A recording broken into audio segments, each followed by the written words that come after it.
Chcem sa vám poďakovať, že ste prišli. Dnes podľa účastníkov je asi jasné, že dnes to bude o ekonomike, takže budeme sa baviť o vývoji Slovenska, o ekonomickom vývoji, kde sme a kam to smeruje, alebo kam by to mohlo smerovať. A moje meno je Noro Kaník a na otázky budú odpovedať bývalý minister financií Ivan Mikloš a člen Rady pre rozpočtovú zodpovednosť Martin Šusta.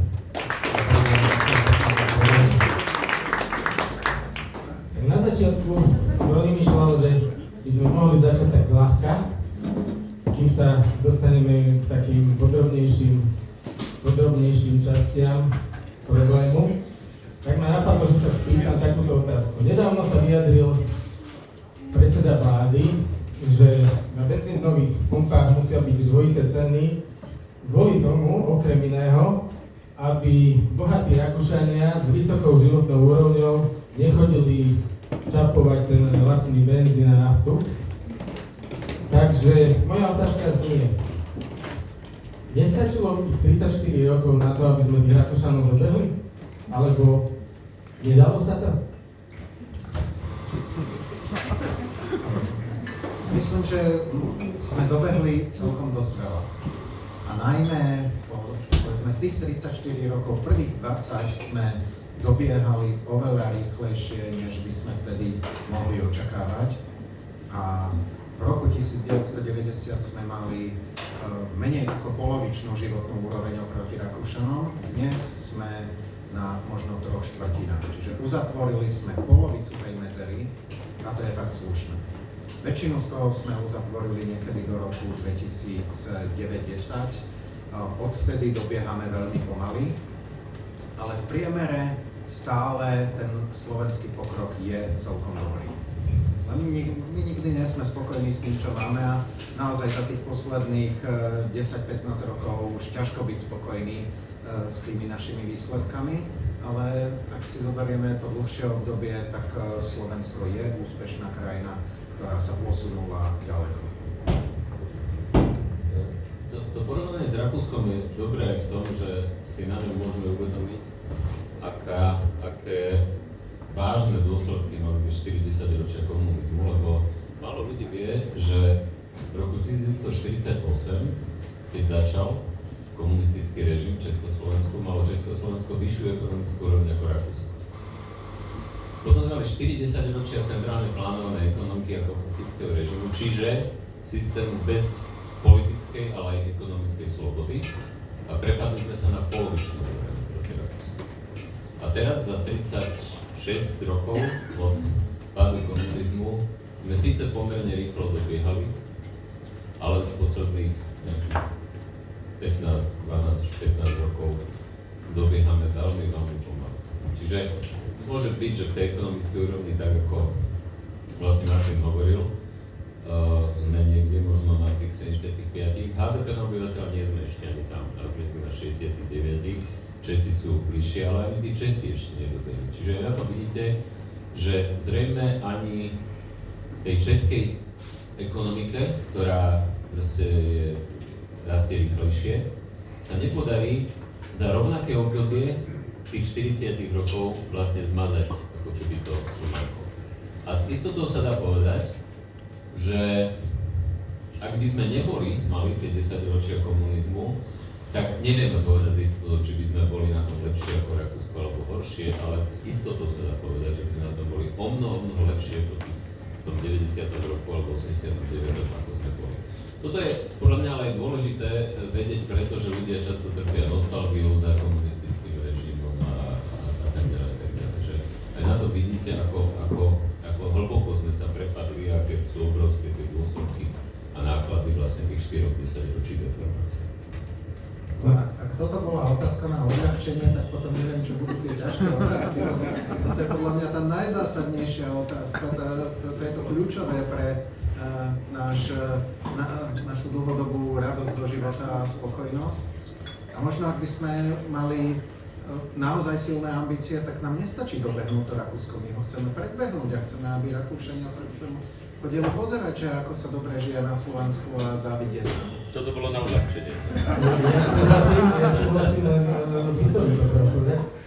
Ja som spomínal 34 preto, lebo to samozrejme rátam od rozdelenia a trošku budem oponovať, lebo neboli sme úplne na rovnakej štartovacej čiare, dajme tomu, to Česko bolo trošku vpredu, lenže porovnajme si s Polskom, aj keď to je veľká krajina, ale nejaký údaj z teraz týždeň dozadu, že priemerná mzda Slovenskej republiky 1620 hrubá, Česká republika 2150, Poľsko 2280.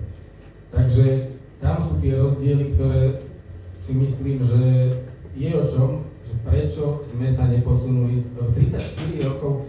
Keď som sa pripravoval, mne sa to zdalo, že strašne veľa, že som si uvedomil, že naozaj tak dlhá doba a mám taký pocit, že tak 10 rokov ako keby stojíme. Keď budeš mať 70, sa ti nebude zdať 34 až tak veľa. To je prvá poznámka. Druhá je tá, že áno, to si hovoril hrubú mzdu. A keďže na Slovensku je najvyššie daňové zaťaženie, no Vyšehradskej štvorky, tak čisté je ten rozdiel ešte väčší. Naozaj treba pozerať na tú čistú mzdu, keď pozrieme na čistú, tak tie české platy sú vyššie ako poľské. Takže mi dávate za pravdu. V tom, že Poľsko nás predbehlo, áno, kedysi sme boli pred Poľskom, ešte možno pred 10 rokmi, tak sme boli pred Poľskom, medzi tým nás oni predbehli, keďže my stagnujeme alebo ideme sa pomaly, tí Poliaci nás zatiaľ stihli predbehnúť. Dobre, tak poďme k tým konkrétnostiam a tým ťažším možno. Každý sa zhoduje, že konsolidáciu treba, len každý hovorí, že alebo sa rozchádzajú v tom, že ako ju robiť. Tak skúsme vysvetliť, ako je možné, že po 3 vlnách konsolidácie stále ten deficit neklesá a to rastie. Môžem povedať, dopredu upozorním, že minulý rok sa zdá, že klesol, ale potom keď si povieme, že prečo klesol, že prišla dodávky obranné, tak v podstate neklesá. Takže prečo? Ja skúsim odpovedať tú ľahšiu polovicu, že prečo to neklesá a Ivan možno vie lepšie povedať, že ako sa to malo robiť lepšie, alebo ako by sa to malo robiť v budúcnosti. Trochu treba byť zmierlivejší k tej vláde, pretože ona nejaké úsilie vyvinula. A pomerne veľké, len to úsilie nestačí. Čiže keby vláda robila vôbec nič, keby tam len sedela, povedzme, že kúrila a svietila, ako sa hovorí, tak dnešné deficity by boli asi 7 až 8%. Pretože my čelíme silnému protivetru alebo protiprúdu a bez ohľadu na to, aká vláda by tu bola, tak zvýšili by sa úrokové náklady o asi 1 až 2 miliardy ročne. Boli by sa zvýšili od minulého roku náklady na obranu, pretože to sú zmluvy podpísané už niekedy v roku 2018, napríklad na nákup stíhačiek, alebo o 2-3 roky neskôr na nákup obrnených transportérov, takže tie výdavky na obranu by tak či tak boli išli hore. Kvôli situácii v zahraničí, vojna na Ukrajine, energokríza, teraz vojna v Iráne, ďalšia energokríza, Trumpové clá, obchodné vojny. Toto spomaľuje našu ekonomiku a spomaľilo by to našu ekonomiku bez ohľadu na to, akú vládu by sme mali. A to je výpadok ďalšej aspoň 1 miliardy eur pre štátny rozpočet. Čiže keby vláda nebola nič robila, mali by sme ešte vyššie deficity. To, čo vláda robí, stačí možno akurát na to, aby kompenzovali tie vplyvy mimo ich moci, ale nestačí to na to, aby sme sa zlepšovali. Čiže táto vláda, keď sa ujala žezla na jeseň 2023, vtedy zdedili deficit asi 4,8% hrubého domáceho produktu. Odhadujeme, alebo minulý rok deficit bol 4,5% HDP, ale to aj kvôli jednorázovým vplyvom. Na tento rok odhadujeme deficit 4,7% HDP, čiže to isté, ako tá vláda zdedila, keď prišla k moci. Ak nič ďalšie neurobia do konca volebného obdobia, tak ďalšej vláde odovzdajú 5% deficity. Čiže to úsilie nejaké tam bolo, to treba uznať, ale to úsilie nestačí na to, aby sme sa zlepšili a opticky to vyzerá naozaj tak, že tá konsolidácia je neúspešná. a určite mohla byť výrazne lepšia, určite sa to dalo robiť tak, že sme mohli byť teraz oveľa ďalej a kľudne sme mohli mať 2-3% deficity, čo by nás už bolo zaradilo medzi bezpečnejšie krajiny, čo sa týka gréckej cesty alebo hrozby nejakého krachu. A ešte doplním, že aby sme si to vysvetlili, lebo aj mne to celkom nie je jasné, že tá konsolidácia v tomto roku je už na úrovni 7,4 naplánovaná, ak sa nemýlim, 7,4 naplánovaná. Jasné, že plán je jedna vec, výber alebo to, čo chceli, aby spôsobila, je druhá vec. Ale keď si to zoberieme, tak koľko to je miliárd oproti deficitu starej vlády. A stále ten deficit je ako keby nezmenený. Tak tam, ja viem, možno to nie je ľahké vysvetliť, ale to je ako neuveriteľné, nepochopné. Zase tá vláda deklaruje, že už urobila 3 konsolidačné balíky, každý za skoro 3 miliardy, ale keď si to lepšie vyčíslíme, tak v skutočnosti každý z tých balíkov je za asi 1,5 až 2 miliardy, ale popri tom tá vláda v priebehu roka zvyšuje iné náklady a tam sa na začiatku bol ten najväčší skok, keď sa zdvojnásobili 13. dôchodky, potom sa zvyšovali mzdy učiteľom, potom sa nalialo viacej peňazí do zdravotníctva, teraz nedávno sa zvyšovali náklady na dlhodobú starostlivosť alebo dôchodky matkám. A ja nehovorím, že tieto veci sa nemajú robiť, mnohé z nich sú potrebné, ale oslabujú to konsolidačné úsilie, čiže výsledok je, že to celkové konsolidačné úsilie vlády je menej ako 1 miliarda eur na rok a to nestačí. To nestačí voči tomu protivetru, ktorému čelíme, tá situácia sa objektívne zhoršuje a my sa jednoducho zosúvame ďalej z toho kopca, lebo nás ten prúd unáša do hlbšej a hlbšej vody. Tak Ivan teraz. Ja budem menej zmierný. Čiže ad jedna. Prepáčte, ti skočím do reči, len jednu vec poviem, že často ma oslovovali aj na interne hejtovali, že sú to nevyvážené diskusie, tak dúfam, že dnes sa mi to podarilo, že budete trošku ako špiduješ ten zvonku a toto je taký zmierlivejší pohľad na našu stranu. Dobre, takže prečo budem menej zmierlivý? Lebo poprvé povedal si, že keby nič nerobili, bolo by to horšie. No nie celkom, lebo oni robia veci, ktoré zvyšujú výdavky a je to nevyhnutné. Tie 13. dôchodky nevyhnutné neboli napríklad. Ale čo je ešte dôležitejšie? A čo je najhoršie na tom, že my hovoríme vždy o deficite aj o dlhu v pomere k HDP. A oni nerobia nič preto, aby to HDP rastlo. Lebo samotná konsolidácia len zvyšovaním príjmov alebo znižovaním výdavkov sa nikdy neurobí dostatočne dlhodobo a udržateľne. My sme mimochodom v zrejtových vládach znížili deficit verejných financií tak sa dobre pamätám, z 12% v roku 2000 na neviem, 3 alebo 2%, ale zvýšili sme to nie tým, že by sme zvyšovali daňové zaťaženie alebo znižovali výdavky, ale tým, že sme naštartovali ekonomický rast. A poviem to aj na dvoch číslach, ktoré to vysvetľujú najlepšie. Veľkosť štátu, čiže to pomer z toho koláča, koľko si zoberie štát, sa medzi rokmi 2000-2008, čiže vďaka reformám, znížil z 52% na 39% HDP. Čiže štát si ukrojil, predtým si ukrajoval viac ako polovicu, po tých reformách si ukrajoval takmer len tretinu, trošku viac ako tretinu. Koláč ale zároveň rástol, čiže napríklad, že štát si ukrojil menší diel, verejné výdavky v reálnom vyjadrení po očistení o infláciu za tých 8 rokov zrásli o 75%. Čo ale musí znamenať, že ten podiel koláča štátu sa zmenšoval, ale v absolútnom vyjadrení štát mal viac peňazí.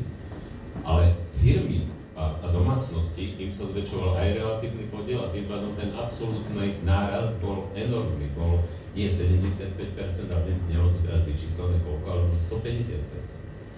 A ten problém je, že tak ako oni konsolidujú ešte aj zle a hlúpo, že to nie len, že nepomáha tomu rastu, samotná konsolidácia nikdy okamžite rastu nepomôže. Ale keď je robená rozumne a keď spolu s konsolidáciou sú robené aj iné ďalšie štrukturálne a iné reformy, tak naštartujú ten ekonomický rast, ale ich konsolidácia je robená poprvé bez tých ostatných reforiem a ešte aj sama konsolidácia je robená hlúpo, je robená najhoršie takmer ako môže byť. V ekonómia sa zhodnú na tom, že keď potrebujete zvyšovať dane, OK, zvyšujte nepriame, ale nepriame. Oni zvyšovali aj priame dane, aj odvody. Zvýšili síce DPH-čku, ale tam to pokazili tým, lebo druhá poučka je tá, že ak meníte daňový systém, nerobte to komplikovanejším, ale jednoduchším. Oni tak skomplikovali tú DPH-čku ďalšou sadzbou, však poznáte lepšie, keď beriete stravu, tak platíte inú, ako keď zjete tú, že v minulom roku očakávali z DPH-čky viac o 700 miliónov eur. Viete, koľko vybrali navyše? 300 miliónov. Čiže robia tú konsolidáciu aj bez ostatných reform, ktoré by mohli naštartovať teraz. A ešte tak hlúpo, že samotná tá konsolidácia zabíja ten rast do veľa, ako by musela krátkodobne. Čiže tá konsolidácia bolí, ale nelieči. A preto máme ten výsledok potom, že máme 3 konsolidácie, ale žiadne skutočné ozdravenie verejných financií. Ešte jedna technická poznámka. O rok možno vykážu konsolidáciu lepšiu, a to sa presne stalo počas Matovičových tých 3 rokov, lebo bude vyššia inflácia. Vyššia inflácia automaticky znižuje deficit, jednoducho pretože nominálne vzrastú príjmy, ale tá indexácia tých výdavkov ide až len skôr. Myslíš o rok, že tento rok? Že no tento rok, myslím, keď bude vyššia inflácia, aj vplyvom krízy na Blízkom východe, bude vyššia inflácia globálne, bude vyššia inflácia určite aj u nás, to nie len cez pohonné hmoty, ale cez elektrínu, cez potraviny a tak ďalej. A to krátkodobo nominálne vlastne tú infláciu, deficit zniží. To si všetci pamätáme z roku 2022, že to bolo pred 4 rokmi, keď inflácia bola 12%. A inflácia úplne okamžite zvyšuje príjmy z dane z pridanej hodnoty, lebo keď sú ceny o 12% vyššie, tak aj na DPH vy vyberiete o 12% vyššie, o 12% viac. Veľmi rýchlo na to nasledovali aj odvody a dane z práce, pretože tí zamestnanci si tiež rýchlo začali pýtať vyššie mzdy a tie mzdy naozaj narastli, nie až tak veľmi ako inflácia, ale narastli, takže nominálne v roku 2022 stúpli aj zdravotné či sociálne odvody a nakoniec aj dane z príjmu. A potom až o rok alebo o 2 roky neskôr na to nasledovalo to, že museli sme valorizovať dôchodky, takže stúpli výdavky na dôchodky, museli sme zvyšovať platy lekárom podľa automatu, všetkým verejným činiteľom podľa automatu, ale takisto sa dorovnávali o 10% mzdy verejným zamestnancom, čiže tie verejné výdavky to dobehli o rok alebo o 2 neskôr, ale za rok 2022 sme vykázali krásny deficit 1,7%, takže ten rok vyzeral výborne, ale to bol dôsledok tej vysokej inflácie a nedalo sa to zopakovať v ďalšom roku. Ja ešte k tomu výpočtu mám takú poznámku, že ako to prognozujete, ako to vypočítavate, verte ma prosím s rezervou, že ja chápem, že Rada pre rozpočtovú zodpovednosť musí vychádzať z čísel, že vy to tak akože tam varíte, povie niečo vláda, vy oponujete, poviete, že tam ten rozdiel je, že nesúhlasíte, ale poviem to napríklad z minulého roku a na seba. Kamenický, lebo tu mal vývoj, Kamenický predpovedal 4,1 deficit. Vy ste, myslím, vtedy povedali, že 4,6, alebo tak. Ja som na prvú, mám to aj na Facebooku napísané, že ja som si povedal, že chýba tam taký koeficient, ktorý mám tak vymyslený, že to bude minimálne 5. Vám tam chýba ten koeficient, ja som pracovne nazval, že Ficová vláda, je to také intuitívne, ale že oni niečo povedia, vy to tam vyčítate, že áno, treba pridať, ale stále je to málo. Lebo keď si pozrieme rezorty ako Kaliňákov rezort, tak to je v niektorých prípadoch krát 2 tie výdavky, to, čo oni hovoria. Ja chápem, že to nemôžete povedať, ale povedzme si, ja som povedal 5, 4,6 a kto bol teraz presnejší? Keď si zoberieme, že tá armádna technika, keby prišla, kto mal pravdu?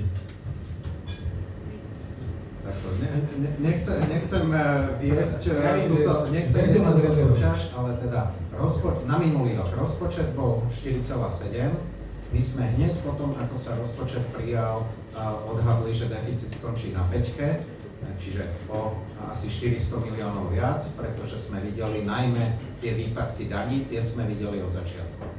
Nakoniec deficit skončil na 4,5, čiže o 0,2 lepšie, než bolo rozpočtované.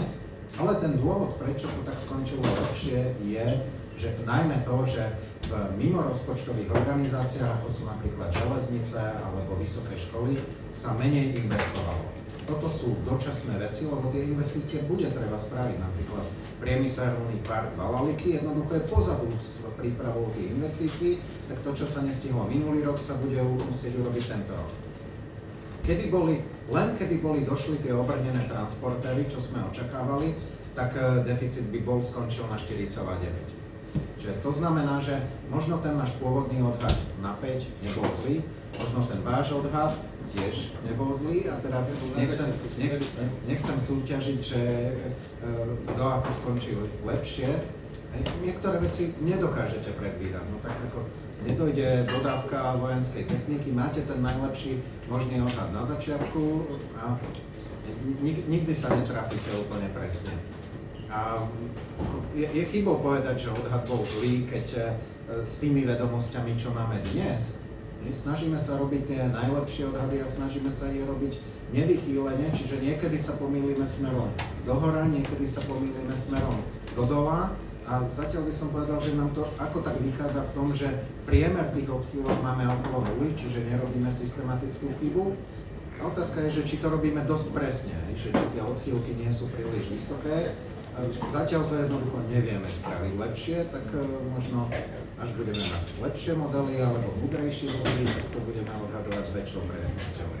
Ja teda neviem, že či tam viete toto aj zaplánovať, lebo keď si fakt zoberieme toho Kaliňáka, on povie, že jedna nemocnica bude stať 500 miliónov, ale my vieme, že nebude stať 500 miliónov. Jasné, že to neminie v tomto roku. A takisto rovnaká v Bratislave miliardu. Čiže tam sú, to nie ako keď povedia, že mali by viacej šetriť a kúpiť si o jednu limuzínu menej. To je nič 100 000, ale oni proste každý týždeň počujete, že tam 200, tam 300. A o tom to je, že neviem, či vy to teda budete prognozovať, že si tam dáte nejaký koeficient, to neviem. Niektoré z tých vecí vieme odhadnúť, čiže keď sa naplánuje nemocnica, tak vidíme, čo stála podobná nemocnica, ktorá sa začala stávať o 2 roky viac, čiže napríklad projekty z Martina alebo z Banskej Bystrice sú takým dobrým ukazovateľom, čo môže stať Prešov, tá Bratislava bude ešte drahšia, lebo minulé diaľnice sú možno dobrým vodítkom, že čo budú stať tie budúce diaľnice, ale ak niečo bude výrazne predražené, my to dopredu nedokážeme povedať a možno naopak, možno sa niečo podarí spraviť aj efektívnejšie. Sú tam zase aj odklady tých vecí, takže niečo sa plánuje spraviť, nakoniec sa skončí ako tunel Višňové o 15 rokov neskôr. Takže tých náhodných vplyvov je tam veľa, nedokážete všetky uhadnúť, snažíme sa robiť najlepšie tak, aby sme spravili, čo sa dá. Dôležité to vôbec nie je podstatné, či to bude o 0,2 hore, 0,2 dole. To vôbec nie je podstatné. Podstatné je, či vieme zabezpečiť udržateľný a pomerne vysoký ekonomický rast. Lebo keď vieme, vtedy budeme dobiehať aj životnej úrovni, aj ekonomickej úrovni a tak ďalej. A ten problém je v tom, že tá ekonomická politika v zásade, tá globálna súťaž je v zásade súťaž len o dve komodity. O investície a o talenty. Ak to sa týka talentov, tak myslím, že vieme, ako máme najväčší únik mozgov, proste najväčší medzinárodného, už viac chodia študovať do Hrejčia len mladí ľudia z mini krajín ako Lichtensteinsko alebo Luxembursko, sa vracajú do čo je najhorší. Čo sa týka investícií, tak samozrejme dôležité sú celkové investície a tam je veľmi zaujímavé, že my ad jedna máme menej investícií ako pomer zase k HDP, ako majú napríklad Maďarsko a Česko. Ale, a to je zaujímavé, bolo tu spomenuté Poľsko, ktoré nás dlhodobo predbieha v tom ekonomickom raste. Poľsko má dlhodobo nižší podiel investícií na HDP, ako máme my, napriek tomu nás predbieha. Vysvetlenie je pomerne jednoduché a súvisí to s tým, o čom ste hovorili teraz, že verejné investície koľko stoja. Nejde len o to, koľko veľa investícií dáme, ale ako efektívne na čo a ako efektívne sú tie peniaze vynaložené. Čiže je rozdiel, či sú rýchlo a pomerne lacno postavené diaľnice po celej krajine ako v Poľsku, alebo či sa za to starajú haciendy a či sa investície do železnice alebo do diaľnic sú predražené dvoj-trojnásobne. Hej. Toto je ten zásadný problém. My máme dnes menej investícií na ADP, ako sme mali v roku 2000, keď sme nemali eurofondy. A viete, že my ani tie eurofondy nevieme využiť plne. Z toho, čo využijeme, ešte sú tie investície neefektívne, predražené alebo aj rozkradené. Čiže to, či je odhad o 0,2 hore alebo 0,2 dole, v tomto zmysle vôbec nie je podstatné. Podstatné je, že tí Poliaci rastú tempom 3,5%, Češi 2,5-3%, my máme odhad na tento rok 1%, ale ani to 1% nebude, lebo je tu kríza na Blízkom východe a tak ďalej. A je rozdiel, keď vám klesne rast o 1 percentuálny bod z 3% alebo z 3,5%, alebo keď vám klesne z 1%. No to znamená, že idete na nulu. To je zásadný problém. Ty si už preskočil u mňa na záver, že čo treba robiť, aby sme sa z toho dostali, tak ty už riešiš to, čo by mali robiť a nerobia, ale ešte skúsim v poslednom k tomu deficitu, že ako sa teda vyvíja, alebo čo prognozujete, ako to dopadne tento rok, lebo podľa tých správ blížime sa k pol roku a už je tam neviem koľko miliardová diera na príjmoch, takže ako to vyzerá? Rozpočet na tento rok je 4,1% deficit, náš odhad je 4,3%.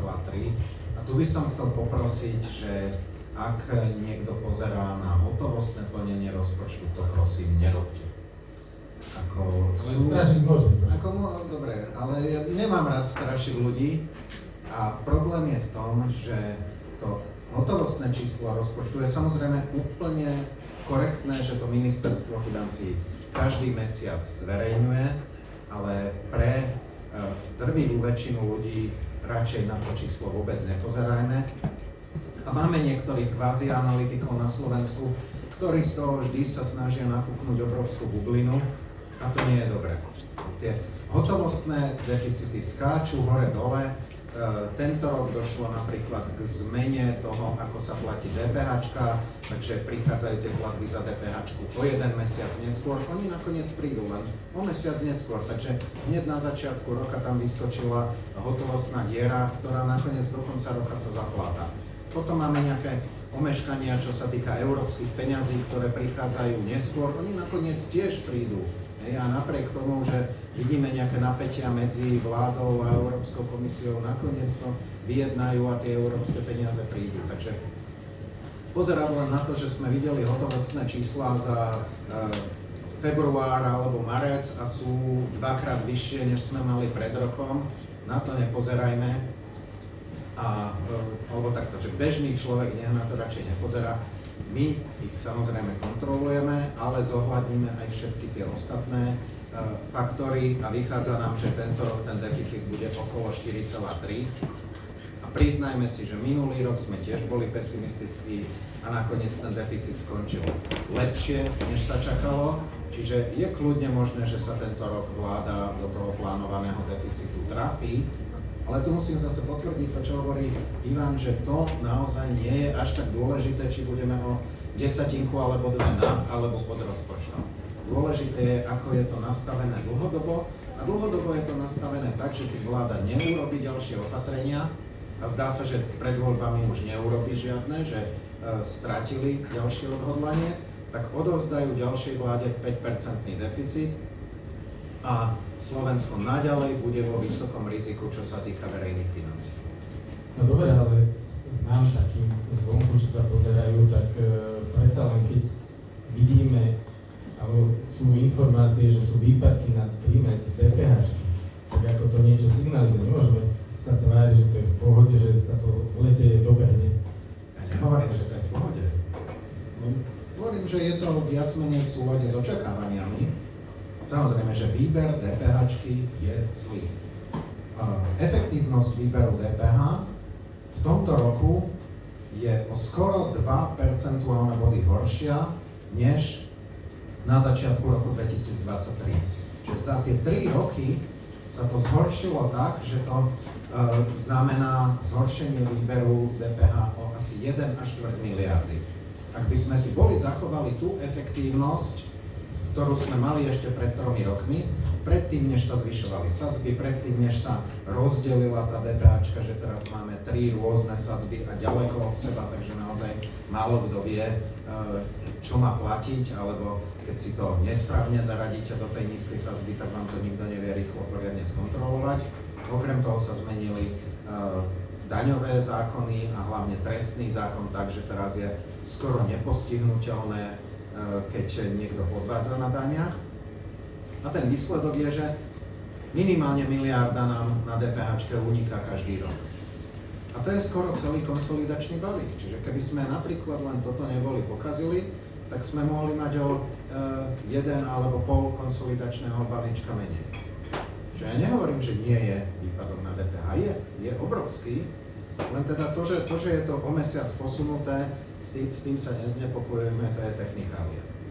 Ale na dovysvetlenie, tie 2% bohy, to znamená to toľko ako keby, že máme jedinú sadzbu 22% napríklad a zloží sa to tak, že vyberieme ako keby sme len 20. Čiže zvýšili sadzbu, ale efektívnosť, ktorá už predtým mimochodom nebola bohviaká výberu, tie DPH-čky medzinárodného porovnania sa ešte zhoršili. Najčastejšie zdôvodnenie, prečo máme zlé ekonomické výsledky zo strany vlády, je také, že sme otvorená ekonomika a teda keď Nemecko tiež nemá rast, tak nemôžeme logicky mať ani my. Tak skúsme si vysvetliť zase na porovnaní s okolitými krajinami, ako je možné, že Česká republika rastie 3-krát rýchlejšie ako my. Tuším, že ak sa nemýlim 2,6% a my len 0,8%.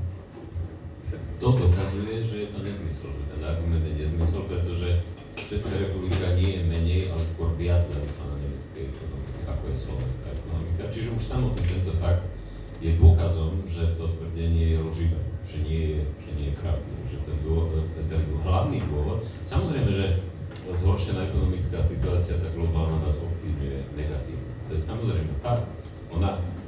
Ja by som to možno ilustroval na tom, že nie len vojnou teraz v Iráne, ale už predtým všetkým, čo sa dialo, sa zhoršuje globálna ekonomická situácia, obchodné vojny, ekonomický nacionalizmus, nižšia miera globálneho ekonomického rastu. To dopadá na každú krajinu.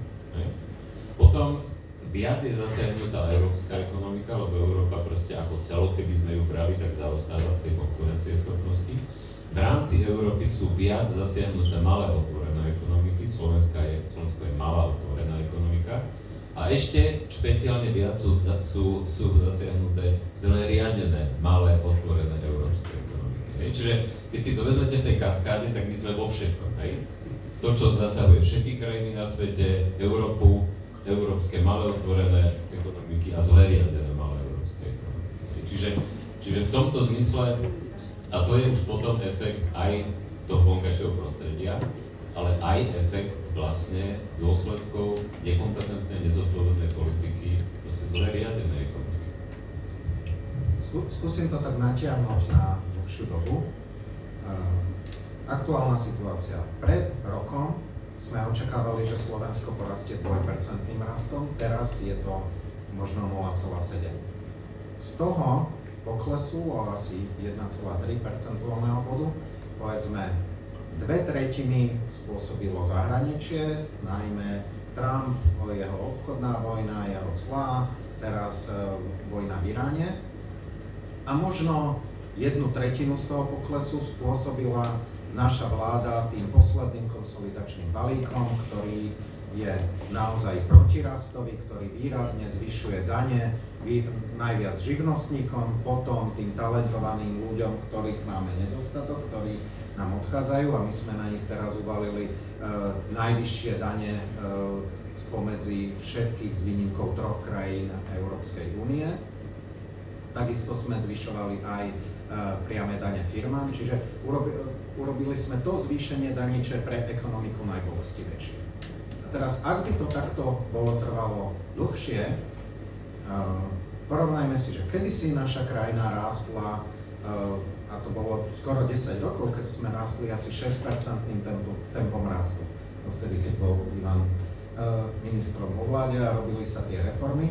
Ak by sme týmto tempom dokázali rásť ešte ďalších 10 rokov, tak by sme to Rakúsko už boli dobehli. Potom ďalších asi 10 rokov sme rástli tempom okolo 3%, čo je stále slušné tempo. A pre krajinu ako Slovensko alebo aj Česko by to stále znamenalo systematické dobiehanie tých najvyspelejších európskych krajín a trvalo by to ďalších 30 rokov, ale za tých 30 rokov by sme to Rakúsko dobehli. Teraz, keď nerastieme ani 1% rastom, tak to znamená, že akurát sa držíme tak, že nám neujde to Rakúsko či Nemecko, ale Česko alebo Poľsko nás predbiehajú a kedysi sme si mysleli, že už skoro sme Čechov dobehli, teraz sú znovu 10-15% pred nami. Poliaci, ktorých sme kedysi predbehli, tak sú teraz pred nami, takže im závidíme, ako tam mnoho vecí robia efektívnejšie. A pokiaľ nám vydrží takéto mizivé tempo rastu, aké máme teraz, a my na najbližších 5 rokov očakávame, že v priemere Slovensko porastie asi len 1,5% ročne. To už nestačí na to, aby sme dobiehali západné krajiny a tie krajiny strednej a východnej Európy sa nám budú len vzdialovať. Dve poznámky k tomu, čo Martin teraz povedal, čiže už to 2,5%, od čoho sa odrazilo, že teda pred rokom sme predpokladali, už to bolo strašne málo, hej? Už tí ostatní porovnateľní mali vtedy veľa viac, čiže to už sú dôsledky, to už boli dôsledky predchádzajúcich zlých politik. A jednoduchý vzorec vám ponúknem, na ktorom vidieť, ako ten rast je strašne dôležitý z hľadiska toho dobiehania. A ten vzorček je taký, že keď si videli tie číslo 72 priemerným ročným tempom ekonomického rastu, tak vám vyjde číslo, za koľko rokov sa zdvojnásobí HDP. Čiže ak máte 10% rast, 72 deleno do 10 je 7 rokov. Pri 10% raste, alebo 10 je vysoké, partneru, že sme mali 6% hodnoty, tak dajme tomu, že 7. Mali sme 9. Mali sme aj 10,7, ale 72 sa dobre delí 6, výsledok je 12. Presne tak. Čiže pri 6% raste sa vám zdvojnásobí HDP za 12 rokov. Ale pri 1% raste, a teraz budeme meniť ten, je to 72 rokov. A samozrejme, keď sa bavíme o tom HDP, to sa bavíme o tom koláči, ktorý delíme na zdravotníctvo, školstvo, na to, koľko ostáva ľuďom, koľko ostáva firmám a tak ďalej. Či ten rast je z tohto pohľadu úplne zásadný a kľúčový. Ale ako úprimne povedzme si, že rásť 6% tempom dlhú dobu sa moc nedá. No iste. Keď sme začínali sme hlboko pod západnými krajinami, dokázali sme z veľkej časti okopírovať technológie, pritiahnuť zahraničných investorov, ktorí sem doniesli aj nové technológie, aj nám otvorili zahraničné trhy, aj priniesli manažerské praktiky, ktoré sme tu doteraz nemali. Takže to boli jednorázové veci, ktoré nám pomohli veľmi rýchlo sa rozbehnúť, ale to sa nedá opakovať.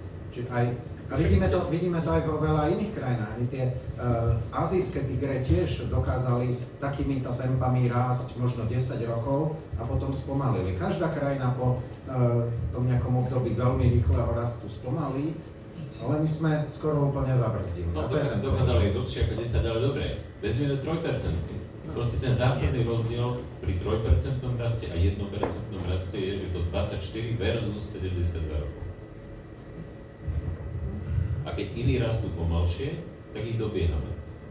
Ale keď tí iní rastú rovnako, tak to zaostávanie neskracujeme, a keď iní rastú rýchlejšie, tak zväčšujeme svoje zaostávanie. A to nie je o HDP, že nejaký konštrukt teraz. To je o tom, ako ľudia, aká je životná úroveň, aké sú platy, aká je kvalita života, koľko vieme dať do zdravotníctva, školstva, sociálneho systému, dôchodkov a tak ďalej. A ešte jednu vec sme nespomenuli, ale je veľmi dôležitá. A to je aj z hľadiska dlhodobej udržateľnosti tých verejných financií, aj toho rastu, aj verejných výdavkov, a to je starnutie populácie. Slovensko má, a demografické prognozy sú jedny z mála, ktoré sú pomerne presné, lebo my už dnes vieme, koľko budeme mať ľudí v práceschopnom veku o 15-20 rokov, koľko oni už žijú. A demografia je taká, že Slovensko je druhou najrýchlejšie starnúcou krajinou v celej európskej 27. Len Luxembursko je rýchlejšie starnúce a Ale Luxembursko je jedna najbohatšia krajina v Európskej únii a dva práve preto, že vedia, že so starnutím populácií sú spojené rýchlo rastúce náklady na zdravotníctvo, sociálny systém, menej ľudí pracuje, tak práve preto si Luxembursko vytvára rezervu a má prebytkové rozpočty. My máme, predvládne sme mali štvrtý najvyšší deficit, vlády šiestý najvyšší deficit z európskych 26 a máme druhú najrýchlejšie starnúcu populáciu a nízky ekonomický rast.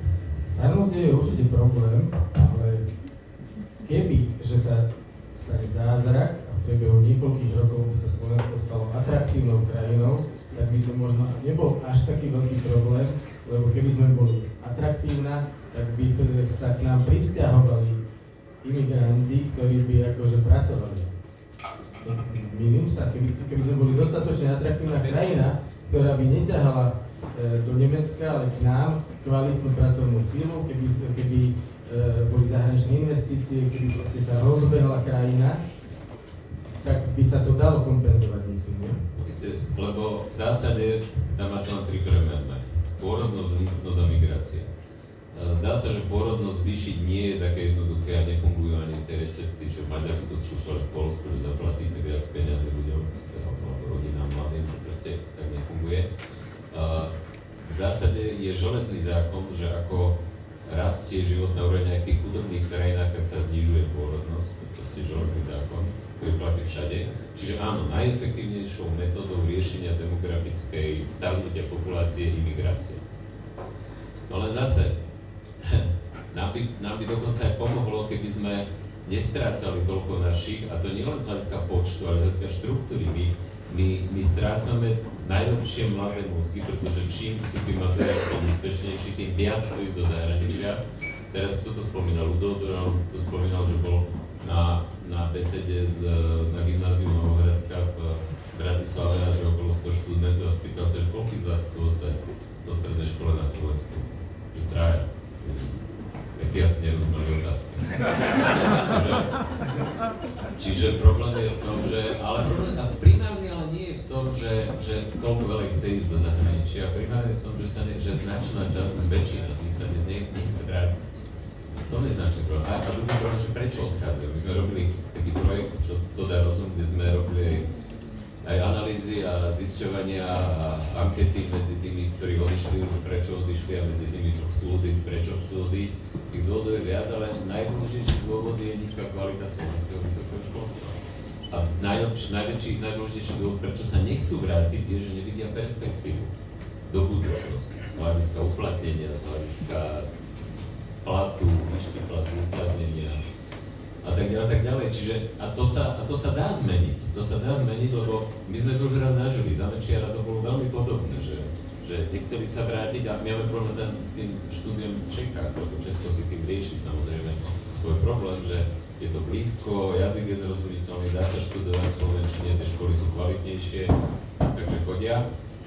A vtedy za Mečiara sa tiež väčšina nechcela vrátiť, ale potom, keď Slovensko malo imidž úspešnej reformnej krajiny, Tatranského tigra, ja som často chodil prednášať do Brna, do Prahy a vtedy mi hovorili, že zrazu sa väčšina chce vrátiť. A to nie je kvôli tomu, že imidž, aj imidž je strašne dôležitý, ale keď máte 6-7% rastúcu ekonomiku, a súhlasím s Martinom, že tie časy sa už nevrátia, lebo už aj svet je dnes iný, hej. Ale dobre, keď máte rastúcu dynamickú ekonomiku, tak tá ponúka lepšie príležitosti ako hoci aj bohatšia krajina, ktorá rastie pomalšie. A navyše väčšina ľudí, to nám ukazuje aj tie prieskumy, by sa chcela vrátiť, lebo tie korene, rodinné väzby, to všetko, to hrá svoju rolu. Ale keď vidia, že tá perspektíva života v tej krajine je taká, aká je, a teraz hovorím aj o politike, hovorím aj o tom pocite z tej krajiny, aj to, ako iní vnímajú tú krajinu. Čiže do značnej miery je to nakoniec tak, že nám nepomôžu, to hovorím aj preto, že nám nepomôžu jednotlivé riešenia. Nám nepomôže ani, keby bola tá konsolidácia urobená najlepšie, ako sa ekonómovia zhodnú, že má byť urobená, a nebudú urobené ďalšie reformy, zmeny, ktoré prinesú aj tú zmenu toho imidžu, zmenu tej nálady, zmenu vnímania ľudí, ale aj investorov, aj zahraničných investorov tej krajiny, tak sa nepohneme. To sa budeme točiť za čarovnou kruhu. Teraz skoro všetkým, čo tu bolo povedané, s výnimkou toho posledného, že si máme a mali by sme si udržať našich mladých talentovaných ľudí, ale s tým zvyškom nesúhlasím, a skúsim vysvetliť, než máme trošku konflikt, než to je zaujímavejšie. Takže v prvom rade starnutie nie je problém.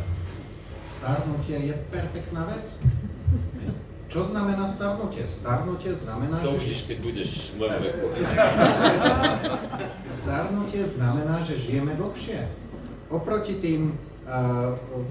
tomu, v akej situácii sme boli v prípade komunizmu, teraz muži žijú o 8 či 9 rokov dlhšie, ženy o 6 rokov dlhšie. No to je super, ja sa teším na to, že budeme žiť dlhšie. A nie je to len o tom, že by sme žili dlhšie, ale žijeme aj zdravšie. Dlhšie dokážeme byť aktívni, dlhšie dokážeme mať naozaj produktívny život, takže to je dobre, to chceme dosiahnuť. Druhý dôvod, a možno ten hlavný, prečo sme tá druhá najrýchlejšie starnúca populácia v Európe, je nízka pôrodnosť, ale to je z pohľadu budúcnosti krajiny relatívne neutrálne. Pretože tie deti prvých 20 až 25 rokov sú nákladom pre krajinu a až potom začínajú prispievať do rozpočtu, ale ak by sme hneď teraz dokázali zvýšiť pôrodnosť na povedzme tých 2,1 dieťaťa na ženu, čo sa pokladá za štandard na zachovanie populácie, tak ešte ďalších 40 rokov nám to nevylepší rozpočty. Pretože prvých 25 rokov sú to čisté náklady na to, že sa o tie deti staráte, že ich vychovávate. Potom tie prvé deti, čo sa narodili na začiatku, už začnú platiť dane a odvody, ale stále máte ďalších tých 25 generácií nových detí, ktorých sa narodilo viac, takže v čistom vám to nepridáva. A ten benefit prichádza naozaj až po 40 až 50 rokoch. Takže to určite nie je recept na tie súčasné problémy, čo máme teraz. Takisto neverím tomu, že imigrácia je recept, pretože ako úprimne si povedzme, za prvé, nie sme pohostinná krajina. My tu tých Indov, ani Černochov, ani Sýrčanov nechceme. Naozaj ich tu nechceme a my sme neboli schopní pripraviť a pre kohokoľvek, kto mal záujem prísť na Slovensko, ako tak príjemné podmienky.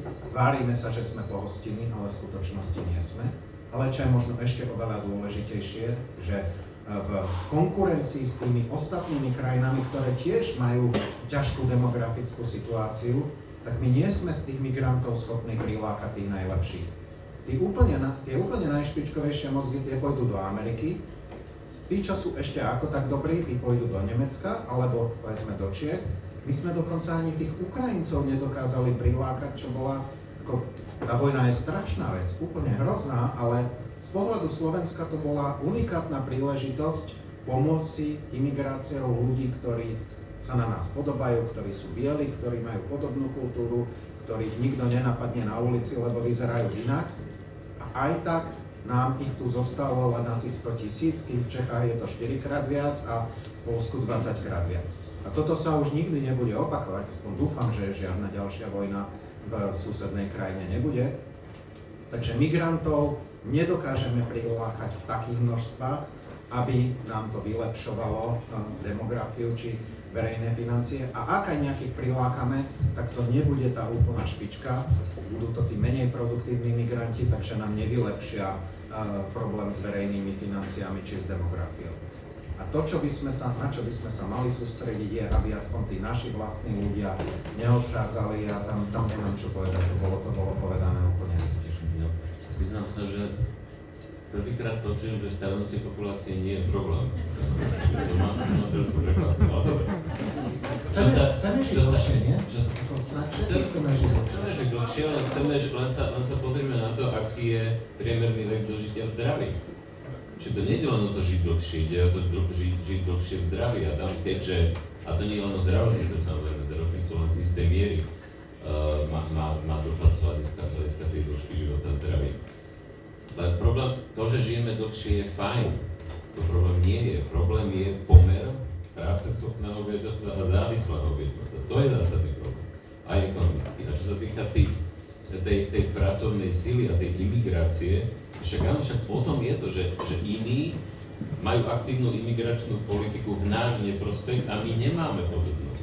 Čiže prečo my by sme nemali, a to, jak hovoríš, že nie sme schopní, no však presne preto o tom hovorím, že mali by sme byť schopní, že to, čo robia Česi voči nám, by sme mali už dávno robiť napríklad voči tej Ukrajine alebo voči podobným krajinám. Čiže áno, že to je presne o tom, že to nerobíme a že by sme to proste robiť mali. A tá Ukrajina je dobrý príklad, tak my sme susedná krajina a my sme schopní získať o mnoho menej ako tí Česi, ktorí nie sú susedná krajina. Čiže a mimochodom my máme 150,000 cudzincov pracuje na Slovensku. No problém je, že z hľadiska štruktúry tej pracovnej sily to sú väčšinou menej kvalifikovaní, ktorí robia v tých priemyselných podnikoch a ktorí tu ani nechcú ostať a nechcú tu založiť svoje rodiny. Čiže ten problém je aj v tom, že do akej miery, a to je práve, preto je tá česká imigračná politika taká úzka, že choďte do Brna. V Brne, ja som minulý šiel v Brnom a ja som počul viac slovenčiny ako češtiny. Presne slovo. Centrum všade. Proste, a keď mám prednášku v Brne, tak tej Avlej je viac ako polovica Slovákov. Moje obidve deti študovali z okolnosti v Brne, čiže ďalšie zriešenie by bolo, ako dneska povedal niekto vtipne v tom Poprade, anektovať Brno. Na to nemáme armádu. Skúste uhadnúť, kde študujú obidve moje deti. Len nemáme nekonečné kapacity na to, aby sme robili migračnú politiku. A s tými obmedzenými kapacitami, ktoré máme, si myslím, že dokážeme byť podstatne úspešnejší, aby sme naše vlastné deti udržali u nás doma, alebo ich aspoň prilákali naspäť, keď už zadarmo vyštudujú v tom Brne. A tu si myslím, že by sme mali zamerať najviac úsilia a nie až tak dokážeme byť úspešní v tom, aby sme prilákali nejakých inžinierov z Indie, nech prídu začať podnikať na Slovensku. Jedna vec je príležitosti, jedna vec je podmienky, ale keby som bol Ukrajinec a každý deň z vládnych kruhov, z tlačových počul, že ako tá Ukrajina je hrozná na tom internete, že Zelenský, to je proste strašné čítať, tak keby som bol Ukrajinec, tak určite si vyberú radšej Polsko ako Česko, to je bez debaty. Ale ja musím upovedať, to nie je len tým. My sme, veď najväčšia vlna tých ukrajinských utečencov a imigrantov prišla v čase vlády Hegera, Matoviča a to bolo proukrajinské. My sme boli jedna z najsilnejšie podporujúcich krajín Ukrajinu, čiže to nie je len tým. To je proste imidžom tej krajiny. Ja som na Ukrajine žil 5 rokov, proste však mňa tam zavolali preto, že slovenské reformy proste vedeli, že sme urobili reformy, ktoré oni potrebujú robiť. Ale o Slovensku nikto nehovoril, proste každý hovoril. A to sme mali, lebo vtedy, keď som bol na Ukrajine, tak bol Fico vo vláde a Fico už vtedy mal také reči, že sankcie nefungujú a Krym aj tak a blablabla. Čiže aj to, ale oni, proste to Česko bolo dlhodobo a Poľsko je veľká krajina ako Ukrajina, historické väzby a kdečo, ale to je naša chyba. Len na ilustráciu toho, že to nebolo len tým Ficom. No, len na začiatku som povedal, tie priemerné mzdy, to nie je, že tento rok. Čiže keď si pozrieš priemerné mzdy a si Ukrajinec a máš rovnako ľahko sa zamestnať v Čechách, v Poľsku, no tak si vyberieš asi lepšiu príležitosť. Logicky. No tí Česi dokonca robili aktívnu politiku, že sa snažili prilákať tam tých šikovnejších. Oni tam chceli tých doktorov, tých inžinierov, výskumníkov, kým my sme naozaj v roku 22-23 sme boli pohostení, my sme tu prijali tých utečencov, ale teda skončili nám tu tí, ktorí prešli cez hranicu a už nevládali ísť ďalej.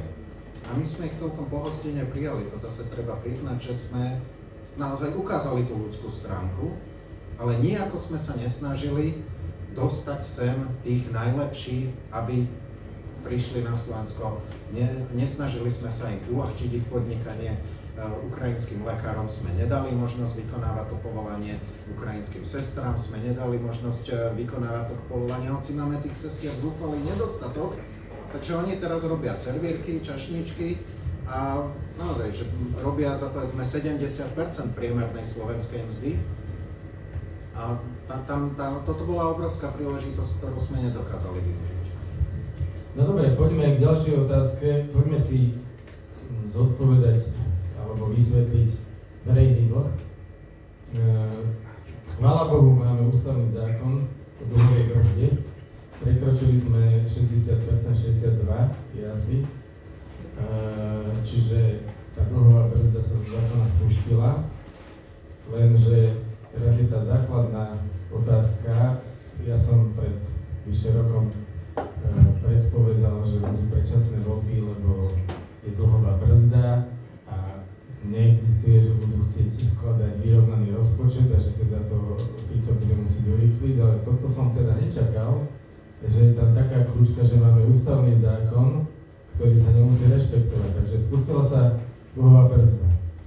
Vláda má podľa toho ústavného zákona predstúpiť do Národnej rady a požiadať o dôveru. Evidentne sa nechystá, ani to asi neurobí. Na konci roka má vláda predložiť do Národnej rady vyrovnaný rozpočet. To som tiež netušil, ale teraz už vieme, že keď by ho aj urobila vyrovnaný, tak v parlamente ho zmenia a teda tá dlhová brzda nebude fungovať, ale ja si dnes myslím, že tá vláda ten vyrovnaný rozpočet ani nepredloží. Že to nejako obíde, aby o tom nemuselo v médiách vysvetľovať, že to bude mať úplne ako, že to odignoruje. Takže sa spýtam, na čo nám ústavný zákon, kde nie je sankcia, kde absolútne sa nemusí dodržiavať. To niekto asi nedomyslel. To by som až tak nepovedal, že to nebolo domyslené. Ten ústavný zákon nie je dokonalý, ale podľa mňa je veľmi dobrý.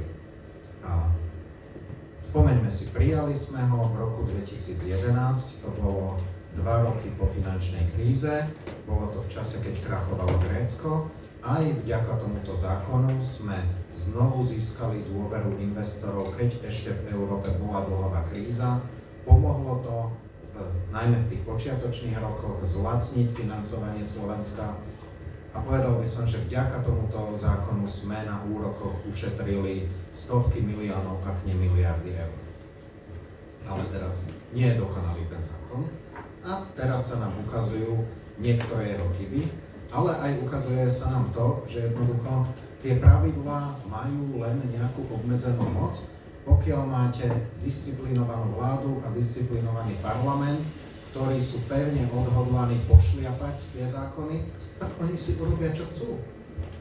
A nie je vôbec zvykom, že by ústavné pravidlá obsahovali aj sankcie alebo termíny. Ústava je súbor princípov a je to celé založené na predpoklade, že sme slušná spoločnosť, že sa tu zákony dodržiavajú, že vláda a parlament majú úctu k tej ústave a všetci sa podľa toho správame.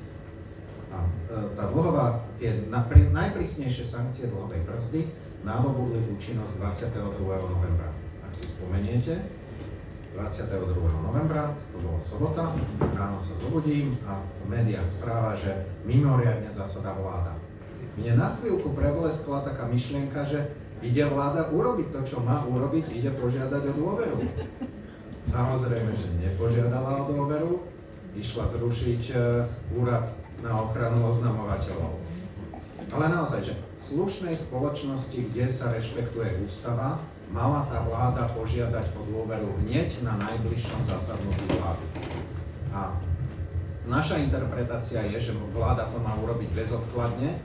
Bezodkladne nemusí znamenať, že to je hneď v sobotu, že si privstanú a prídu cez sviatok do roboty, ale na najbližšom rokovaní vlády, lebo však to je jeden papier, to je 1 A4, 5 minút odhlasujú, okrem toho vedeli o tom 2 roky dopredu, takže nejaký úradník mohol ten papier nachystať kľudne mesiac dopredu, aby to všetko urobili rýchlo.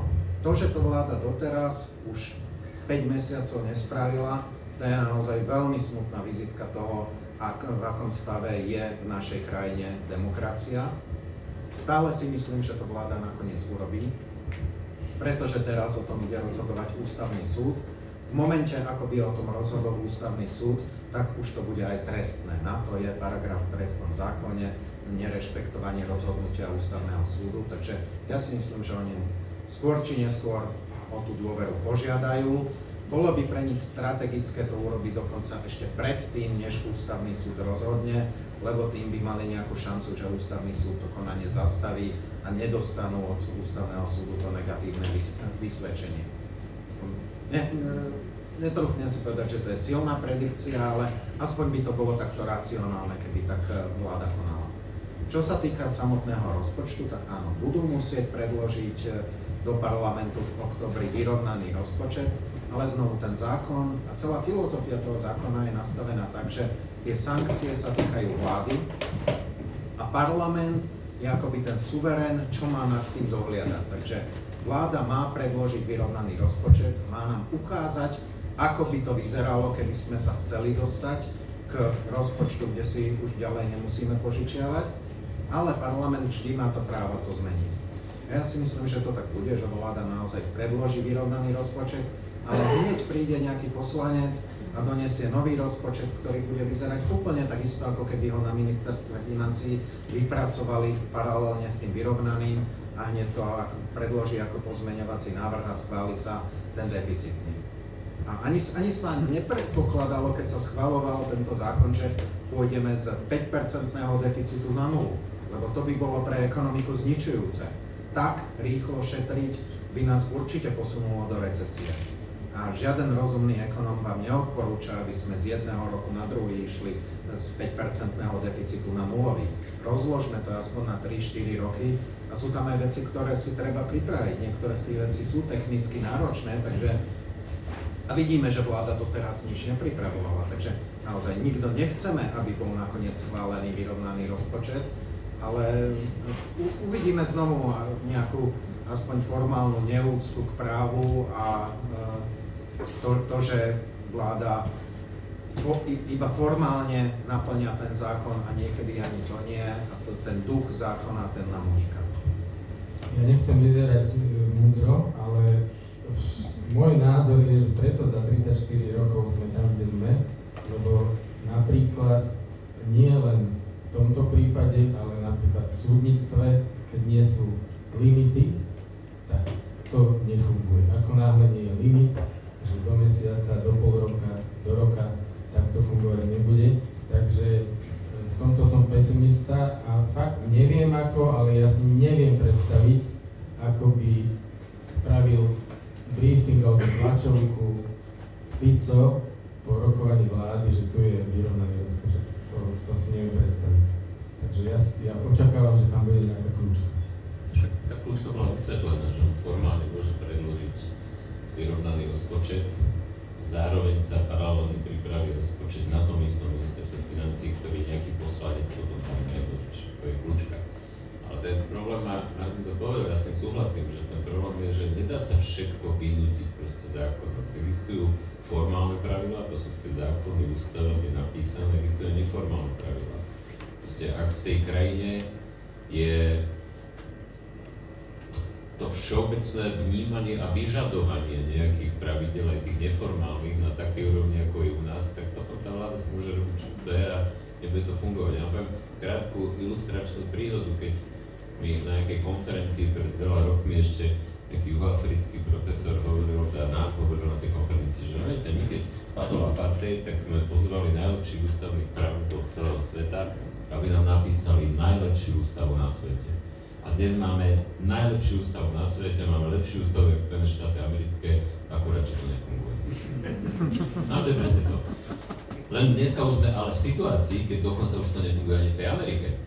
A keď už aj v Amerike sa ukazuje, že vlastne jedinou inštitúciou, ktorá je schopná ako tak korigovať Trumpa, ktorý porušuje proste aj písané a nepísané pravidlá, sú súdy.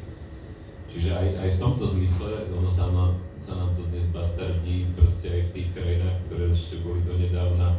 Ale iný príklad, ktorý podľa mňa vystihuje to Poľsko. Poľsko tu viackrát bolo spomínané, že prečo je Poľsko pred nami. No tak jeden z dôvodov je, že proste tá krajina je proste kultúrne a civilizačne inde. Ja, možno sa nám to až zle počúval, my sme vždy mali Poliakov, že šeptári, čo. Ale ja to zase na konkrétnom príklade s Lešekom Balcerovičom, čo bol legendárny prvý minister financií, ktorý robil reformy ako prvý, môj kamarát, keď sme sa stretli pred veľa rokmi, keď prepukla na Slovensku tá kauza s Fico vlastnou hlavou, proste nahrávka vlastnou hlavou zohnal tu peniaze. A to bol v médiách a to zachytil nejak a on sa ma pýta, že počuť, je pravda, že takáto nahrávka sa dobre naružila?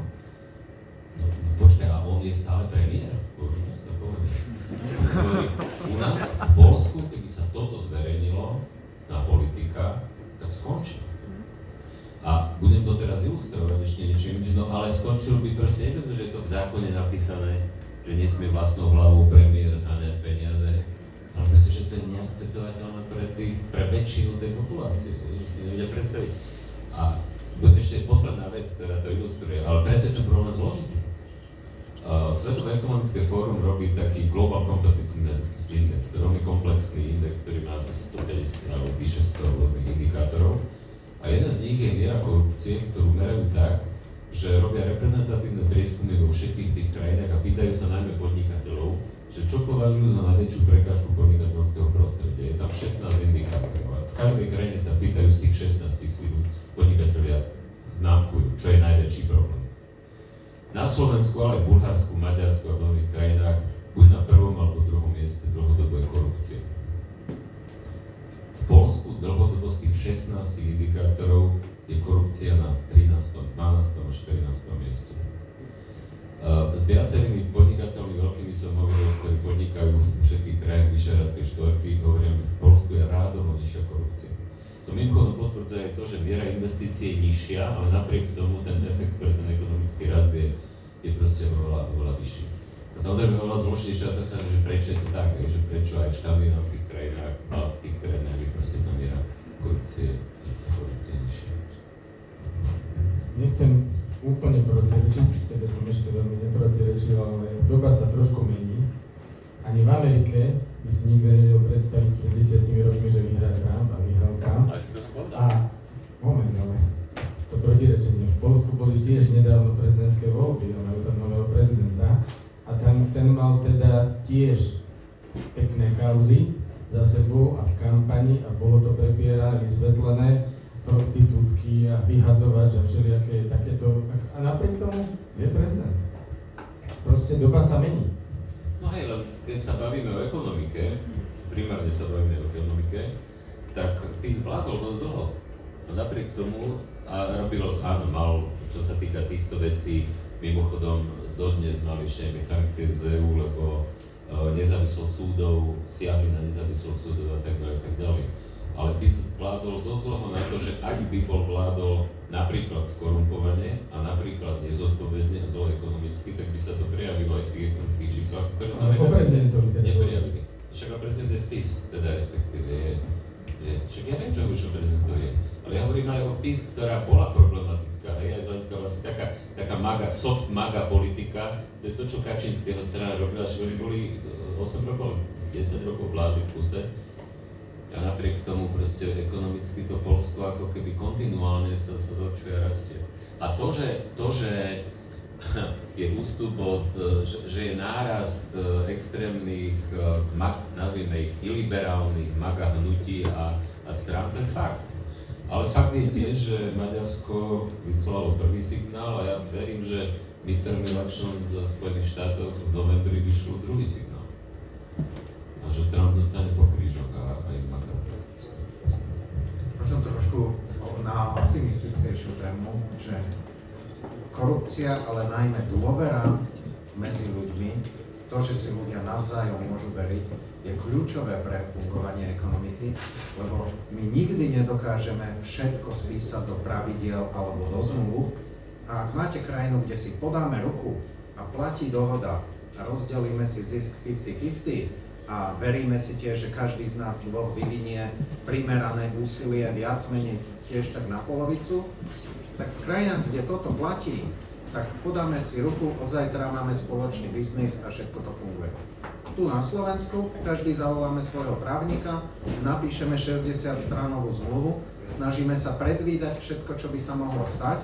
Za prvé sme vyplatili tým právnikom strašne veľa peňazí, za druhé nám mesiac trvalo, kým sme začali biznis, lebo sme podpisovali zmluvu a nakoniec vždy sa stane niečo nepredvídané, na čo sme v tej zmluve nemysleli a potom sa snažíme jeden druhého dobehnúť. Čiže čím viac si vieme dôverovať, tak tým pokojnejšie, s tým menšími nákladmi a menšími prekvapeniami môže fungovať tá krajina.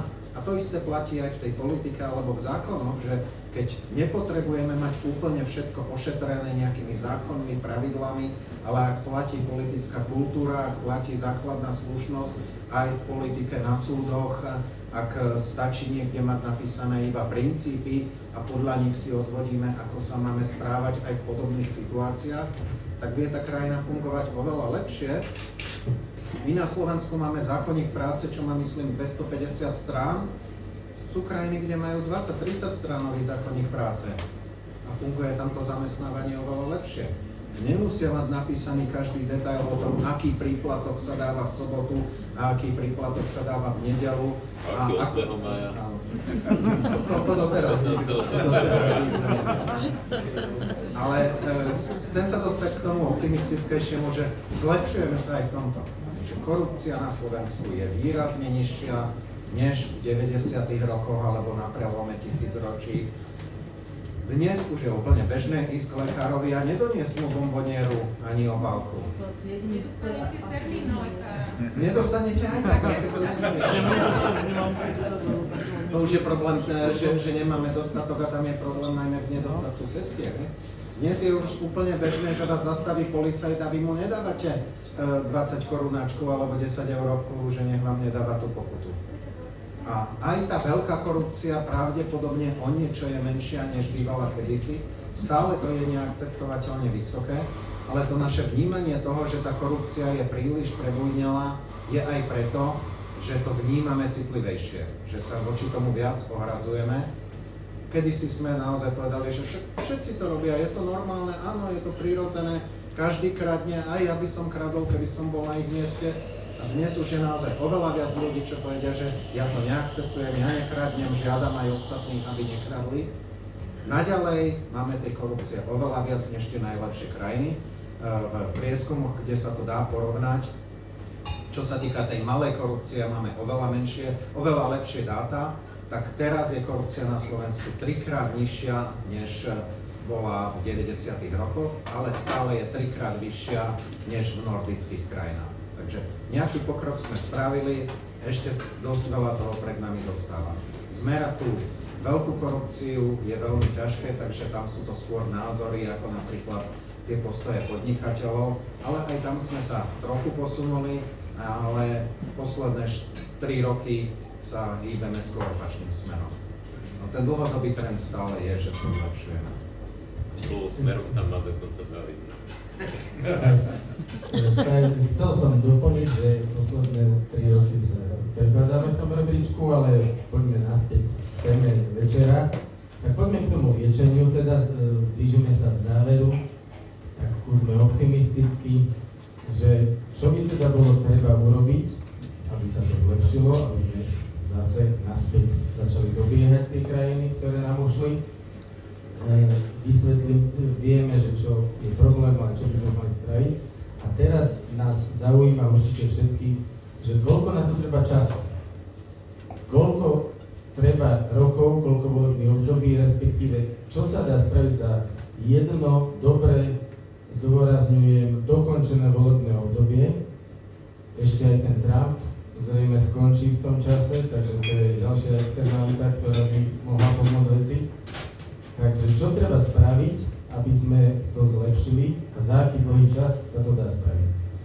No, možno aj skôr k vonkajšiemu prostrediu.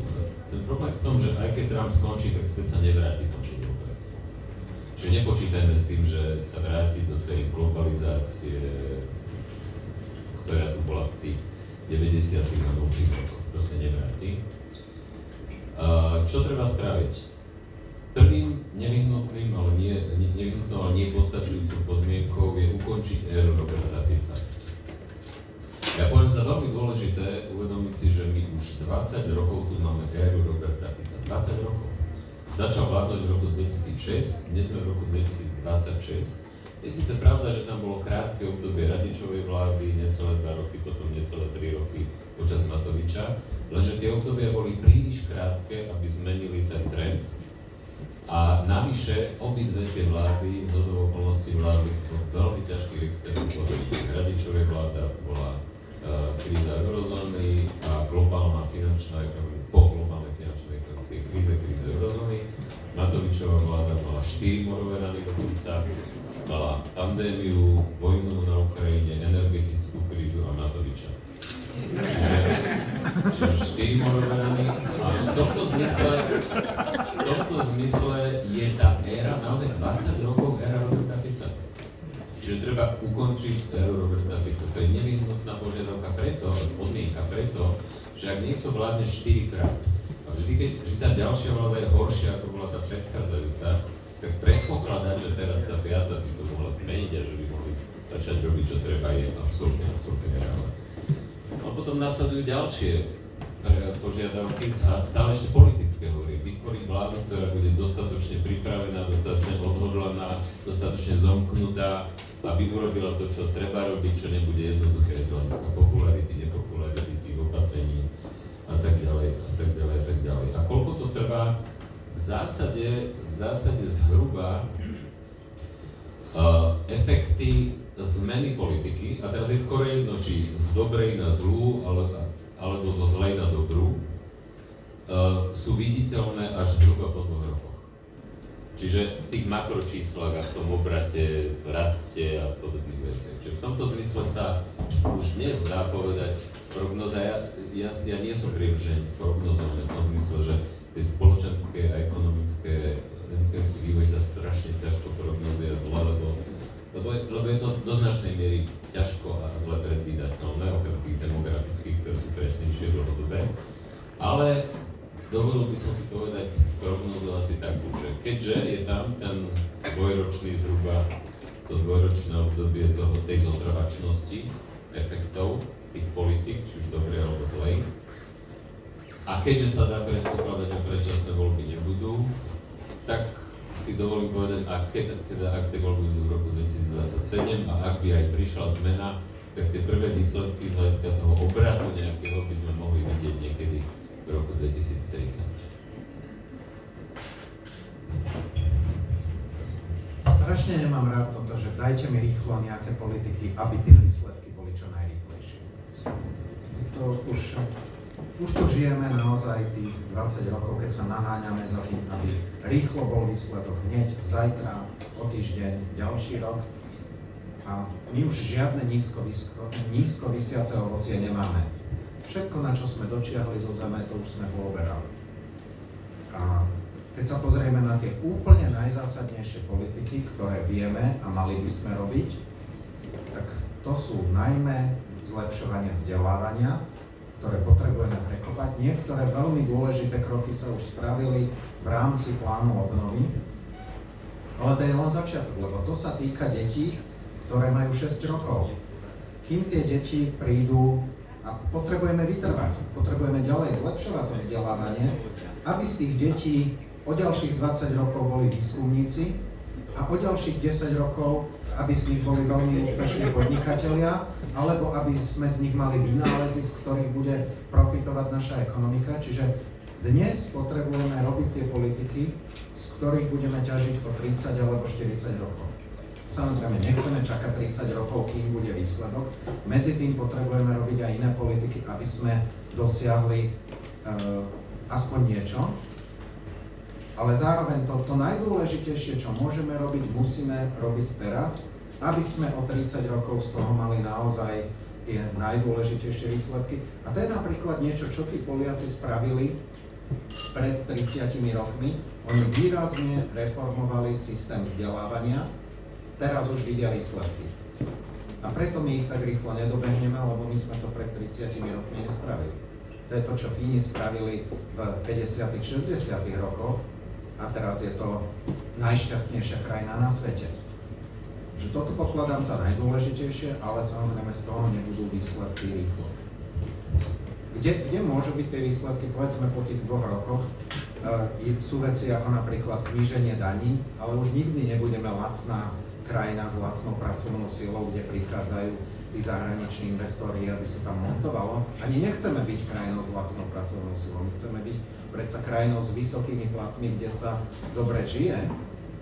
Ale môžeme vytvoriť nejaké pozitívne povedomie o tom, že sa táto krajina zlepšuje, povzbudiť investorov, aby sem prišli, povzbudiť našich vlastných ľudí, aby zostali doma, alebo niektorí sa vrátili zo zahraničia. Takže nejaké prvé lastovičky môžeme vidieť po 2-3 rokoch.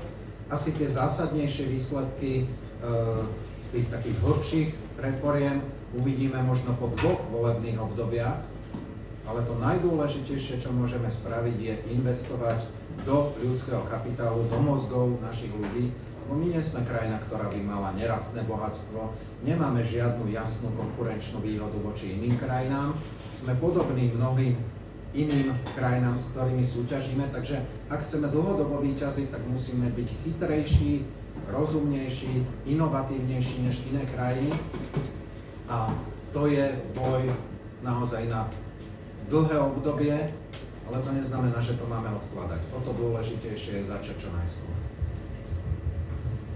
No, ja si myslím, že samozrejme nikto nespochybňuje, že to vzdelávanie je dôležité, ale keď hovoríme o nejakých rýchlejších opatreniach, ktoré by zvrátili tú stagnáciu, ktorá tu je, nebude recesiu, ktorá nás čaká, tak si myslím, že, alebo teda opýtam sa, nechcem tu, aby som tu bol ja ten, kto až tak o tom hovorí, ale naozaj je to také ťažké porovnať si, čo je v okolitých krajinách, prečo tie krajiny fungujú lepšie ako my, dobre, sú to veci, ktoré sú dlhodobejšie ako to vzdelávanie, ale poďme k tým konkrétnostiam viac. No, keď máme najdrahšie daňovo-odvodové zaťaženie v rámci okolitých krajín, v rámci V4, tak je to problém. Dá sa na to pozrieť, nastaviť to, tak aby sme, keď ich chceme dobehnúť,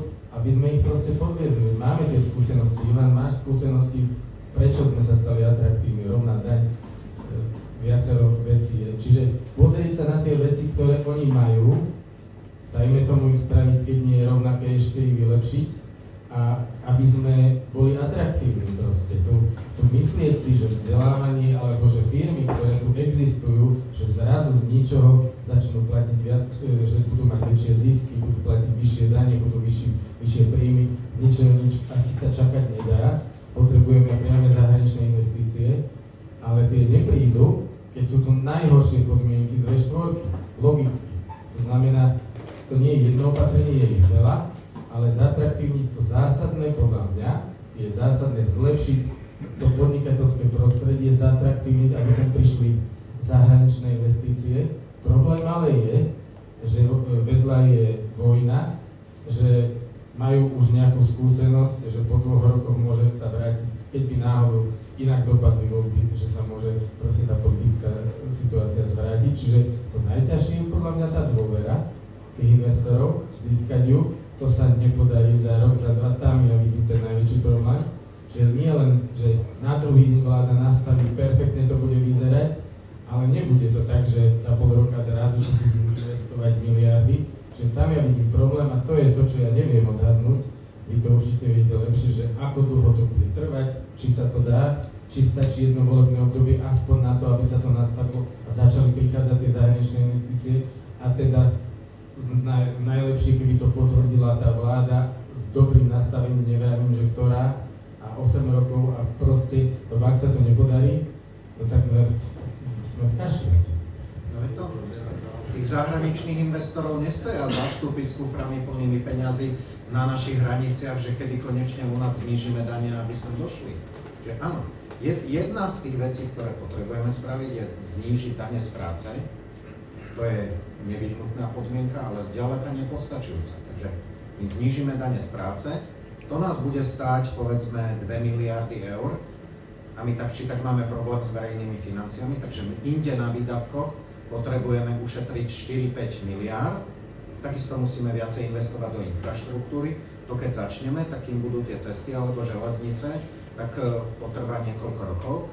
Musíme vydržať nejakú dobu, aby tí investori tomu začali dôverovať, lebo už sme ich raz odviedli, už sem raz prišli s tým, že sme krajina s priaznivým daňovým prostredím a potom sme postupne tie dane zvyšovali a máme špeciálne dane pre niektoré ekonomické odvetvia, máme špeciálne dane pre banky, máme špeciálne dane pre poisťovne, pre telekomunikácie, máme mimoriadne dane zo zisku, takže potrebujeme tých ľudí nejako presvedčiť, že už to nebudeme robiť.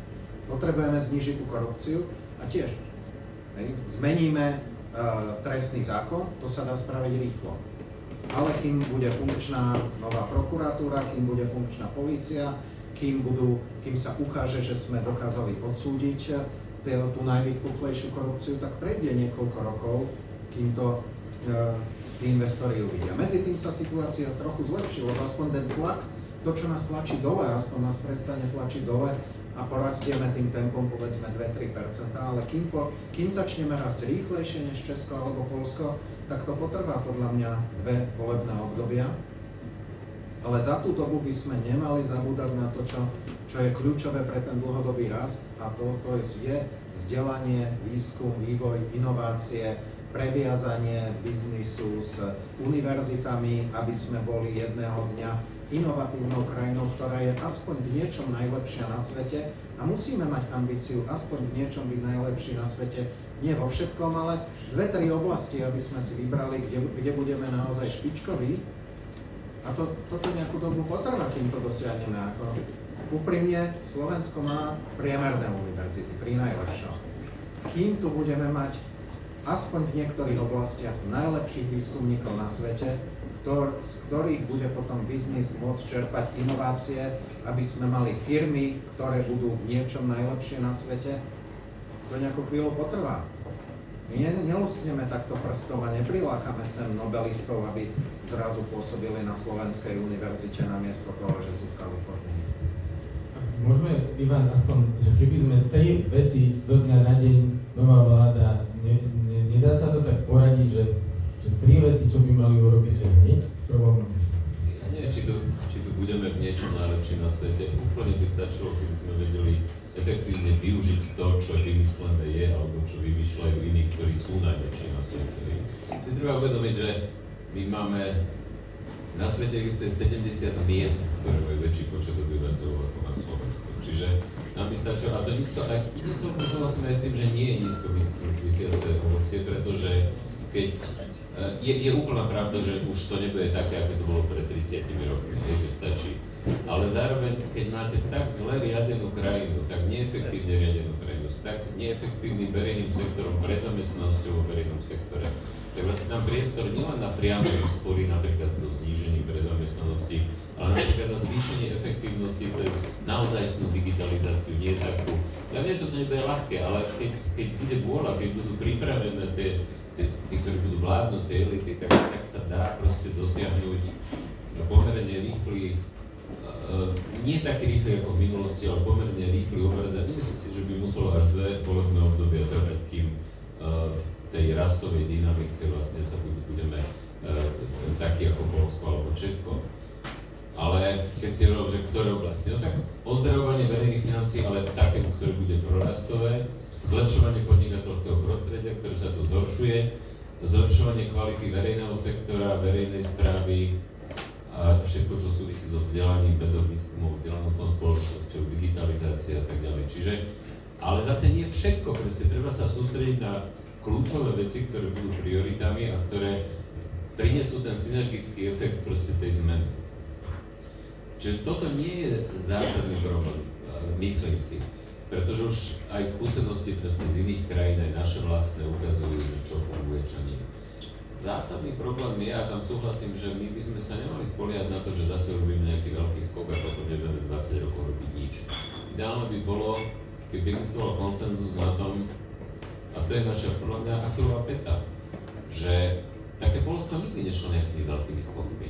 No proste je tam konsenzus elít, ale na to, aby mohol byť konsenzus elít, musí byť konsenzus väčšiny populácie, že vyžadujú proste také vlády, či už sa líšia, že sú pravicovejšie, ľavicovejšie, ktoré konajú vo verejnom záujme a neustále zlepšujú fungovanie tých inštitúcií a spôsob fungovania tej krajiny. Toto je zásadný problém. Lebo my robíme najskôr po páde komunizmu sme mali tie 2 roky tých radikálnych reforiem, čo bolo za ne, lebo boli z Prahy vlastne vymyslené a riadené, potom za Mečiara nič, potom Dzurindovej vlády zase bum, všetko a teraz 20 rokov nič. Proste toto je neudržateľné. Čiže nám by stačilo nerobiť revolučné teraz skoky a zmeny, lebo tie sú riskantné aj politicky, či to bude akceptovať, či to nevráti zase sa k moci, ale rozumne, kompetentne, pripravene naštartovať tú zmenu a presadzovať ju tak, aby bola udržateľná. No, tak ja sa teraz pýtam do pléna, či je tu niekto, kto nebol uspokojený s odpovediami, samozrejme kto iný. Takže 2-3 otázky. Naozaj nikto sa nehlási? Máte rodinný podnik. Prvý raz na týchto diskusiách kladiem otázku. Jasné. Ale Počkaj, ja som tu druhýkrát a je to druhýkrát. Určite. Takže, najprv akože, že poznámka a potom otázka, že súhlasím v prvom rade s Ivanom v tom povedal, že do 2 rokov sa dá dosiahnuť nejaké zmeny, z vlastnej skúsenosti to hovorím, ale je tam jedna veľmi dôležitá vec, čo by mohlo byť, keď sa počúvali odkazom pre akúkoľvek budúcu vládu, že len za podmienky, že v prvom roku sa uskutočnia zmeny. Lebo tie za 2 roky žiadne výsledky nebudú, keď sa v prvom roku zásadné, pripravené, premyslené a veľmi kompetentné zmeny nebudú. To je poznámka k tomu. Druhá poznámka, dlho sa tu diskutovalo, ako aj prichádzame o potenciál či už Ukrajincov, migrácie alebo hospodárskeho rastu. A prichádzame častokrát podľa mňa aj preto, že nielen za Ficovej vlády, ale aj za predchádzajúcich vlád, keď už práve tá ukrajinská migrácia sa spustila, na tej nižšej úrovni riadenia sa neodstraňovali bariéry, ktoré by umožňovali využiť práve ten ľudský potenciál, ktorý sa tu ponúkal. A to sa nedeje doteraz. Neustále počúvame náreky, že potrebujeme sestričky, potrebujeme do zdravotníctva, ale stále kladieme ďalšie a ďalšie bariéry, aby sa nemohli zaradiť, alebo keď za veľmi zložitých podmienok. A to sú opatrenia, ktoré nestoja nič, len rozhodného ministra, ktorý proste sa nenechá lobbyistami ovplyvniť, že sestrička musí najprv spraviť jazykovú skúšku a neviem aké blbosti, a potom samozrejme máme nedostatok zamestnancov. Že je tu množstvo prednostím, že to isté v oblasti podnikateľského prostredia. Je množstvo a množstvo vecí, ktoré nestoja peniaze, ale výrazne by zlepšili podnikateľské prostredie, keby sa len škrtalo. Brutálne, keby sa škrtali vyhlášky, nariadenia, regulácie a množstvo ďalších vecí. To boli poznámky a teraz otázka. Ja len, že súhlasím, to je to nízkovisiace ovoci, ktoré sa stále... Úplne sa rozhodol. Ešte nebola otázka? Teraz nie, toto bola poznámka. A teraz otázka, lebo toto sa tu vôbec nejak neotvorilo a veľmi by ma to zaujímalo. Všetci teraz čakáme a hovorí sa o tom, že ako príde táto vláda už s tými prorastovými opatreniami a žiadne neprichádzajú a ja nemám ilúziu, že nejaké závažné príklady, ale predsa len, že či sú nejaké informácie, že v čom by tie prorastové opatrenia, ktoré Ficová vláda prinesie, mohli spočívať a či nám o tom niečo viete povedať. Ak chcete rýchlu odpoveď, tak neviem. Tá dlhšia odpoveď je, že pozrime sa, čo robili zatiaľ tie 3 roky. Urobili 3 konsolidačné balíky, najmä ten posledný bol mimoriadne škodlivý pre rast ekonomiky. Ten druhý bol povedzme ako tak neutrálny, síce výrazne zvyšoval dane, ale bolo to skôr v nepriamých daniach, ale stále to nebolo to, čo by bolo ideálne, čo malo byť znižovanie výdavkov. Ten prvý konsolidačný balík bol tiež skôr protirastový, ak to vôbec bol konsolidačný balík, lebo bol sprevádzaný nárastom výdavkov a dnes máme najvyššie výdavky voči HDP od roku 2000. Čiže v skutočnosti my sme brutálne nafúkli dane, ale popri tom sme ďalej zvyšovali výdavky. A keď si zoberiete, že táto vláda doteraz 3 roky vôbec nedbala na to, ako ubližuje hospodárskemu rastu, ťažko si predstaviť, že by úplne otočila a ak by chcela, tak môže rušiť mnohé z tých opatrení, ktoré spravili len pred rokom, ktoré hospodárskemu rastu najviac škodia. A nemyslím si, že to spravia. Také silné priznanie chyby to sa dnes nenosí. Skôr si myslím, že keď sa s niečím príde, tak to bude viac marketingovo orientované, budú to nejaké možno symbolické zníženie daní alebo odvodov nejakého polpercentuálneho bodu, čo trošku pomôže, ale nič zásadné to nerobí, alebo nejakým vybraným skupinám, možno niektorým typom živnostníkov s veľmi nízkymi príjmami sa zrušia, povedzme, tie minimálne odvody, ktoré naozaj sú hlúposť, ale to nie je niečo, čo by zásadne ovplyvňovalo ekonomiku. To pomôže tým, povedzme, dôchodcom alebo invalidom, ktorí popri dôchodku si trošku privyrobia 1 alebo 2 dní v týždni na tú živnosť, že to budú môcť robiť ďalej a nemusia tú živnosť zavrieť. Ale neočakávam nejaké úplne zásadné veci. Skúsim ilustračne z iného kútika. Slovensko pred okolo roku 2017-18 vytvorilo Národnú radu pre produktivitu, ktorej cieľom bolo naozaj pozerať sa na tie hlboké riešenia, ktoré by zlepšovali náš rastový potenciál. Tá rada pripravila 3 pomerne kvalitné správy, na slovenské pomery naozaj, že veľmi dobré analyticky aj odporúčania, len nikdy sa to nepremietlo do toho, že by sa aj prijali tie odporúčania, že by politiky na to boli nadväzovali. Potom, keď prišla Matovičová vláda, tak pán Sulík tú radu úplne rozbil, pretože on mal svoje kilečka, on mal tie jednoduché riešenia, ktoré mali pomôcť hneď ďalší týždeň alebo ďalší mesiac, takže tam boli veci typu, že nebudeme žiadať 2 záchody, ale stačí 1 záchod v reštaurácii, čo neviem, či niekomu z vás mimoriadne pomohlo v podnikaní, keď prišla takáto ohromná úľava v administratíve. A miesto toho sme sa prestali venovať tým strategickým víziám, a to myslím v tom dobrom smysle, nie takú tú víziu, čo teraz chystáme, čo bude znovu len marketingová vec, ale naozaj pozerať sa na to, že kde sú rezervy v ekonomike, čo môžeme urobiť, aby sme zvýšili náš rastový potenciál. Tá Národná rada pre produktivitu zanikla na 4 roky. Jedna zaujímavá vec je, že táto vláda to z určitej miery obnovila, ale tá správa o produktivite, ktorá mala byť hotová v auguste minulého roka, stále nie je na svete. Ona už bola schválená tou Radou pre produktivitu, ale čaká sa, kedy príde tá vhodná chvíľa, aby sa to predložilo na vládu. A potom sa bude čakať, či vláda vôbec si prečíta tú správu a či si z nej zoberie nejaké poučenia. A sú tu mnohé oblasti, kde Slovensko má rezervy. Jedna z tých, ktorých sme sa vôbec nedotkli, je, že tu máme obrovský potenciál v rómskom obyvateľstve, čo je teraz pre nás len záťaž. A miesto toho to môže byť 300 000 ľudí, ktorí by mohli byť produktívni a zvyšovať hrubý domáci produkt tejto krajiny.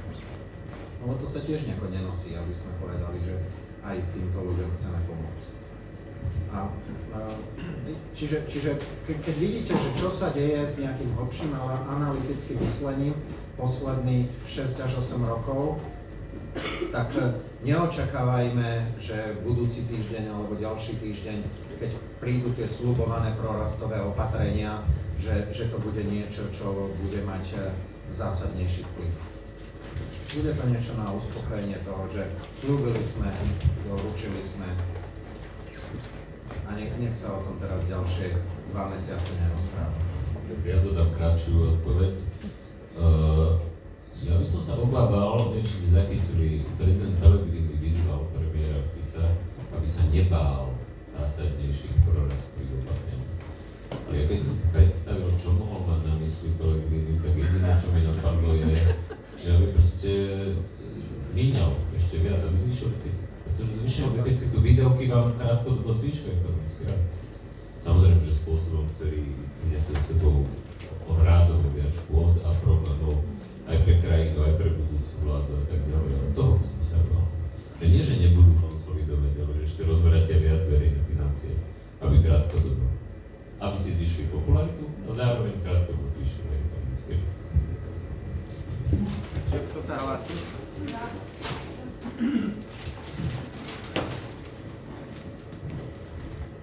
Dobrý večer. Chcem všetkých pozdraviť. Chcem v prvom rade pripomenúť jednu vec ohľadne poľskej ekonomiky.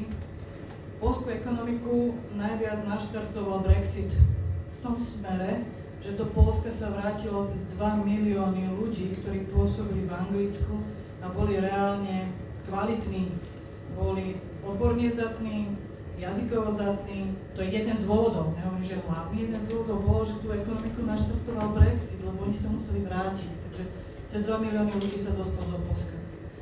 Druhú vec, ktorú by som chcela apelovať, je otázka, že áno, jeden z dôvodov je, že sa má skončiť Fico. Súhlasíme, nie je to dobré. Máme riešenie iné? Máme tu nejakého politika, lídra, ktorý je schopný tú krajinu potiahnuť? Veď prišiel Matovič, ktorý to urobil zle a znova nasadil toho Fica.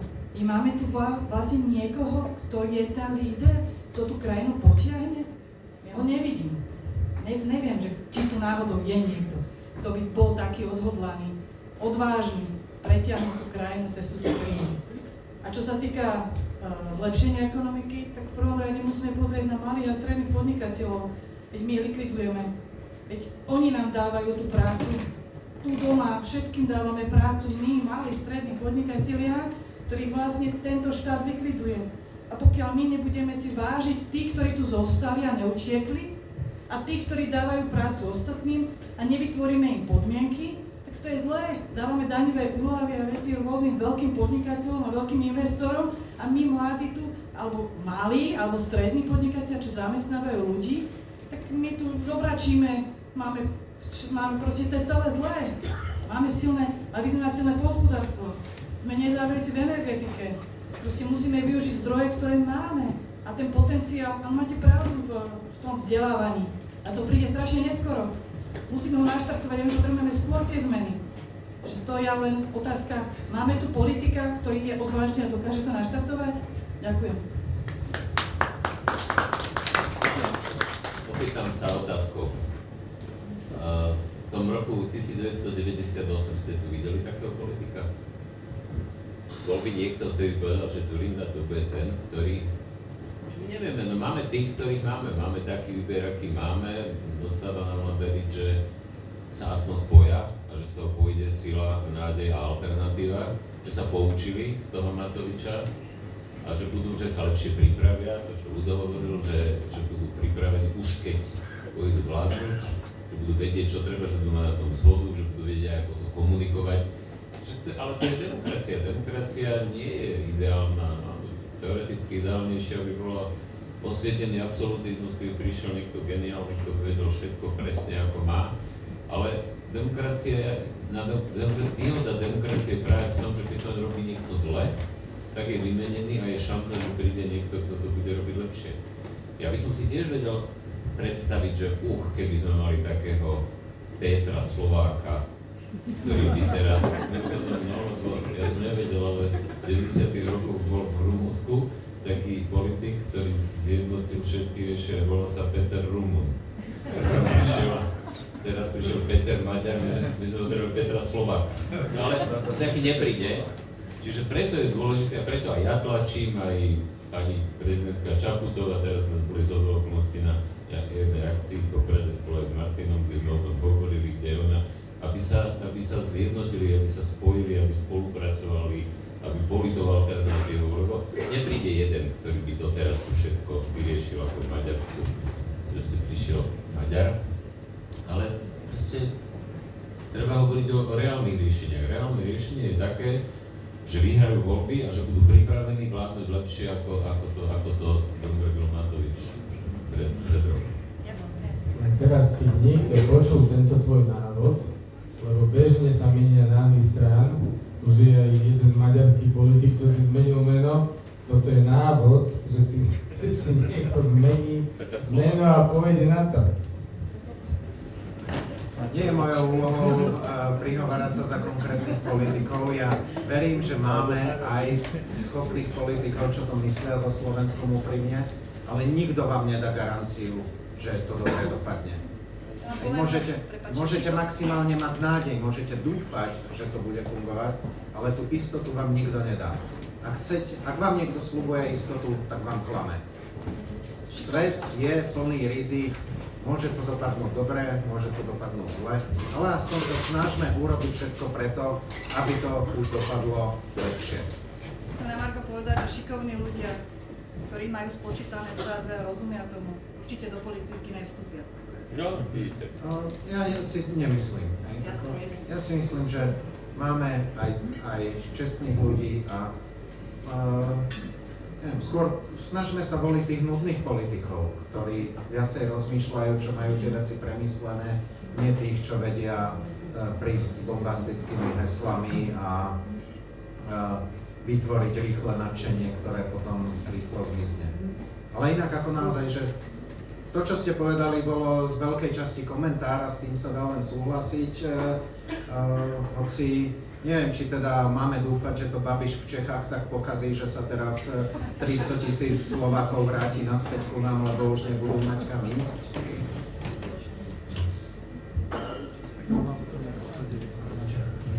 Ja zdieľam teda viac menej tie názory, čo povedali naši rečníci, ale chcem sa spýtať, že čo by ste zmenili v rámci Európskej únie, nastavenia a všeobecné. Sme nezostali len pri Slovensku. No, to by bolo nadlho, ale to podstatné, čo je, že my dnes v Európskej únii potrebujeme nakoniec, aký to správa,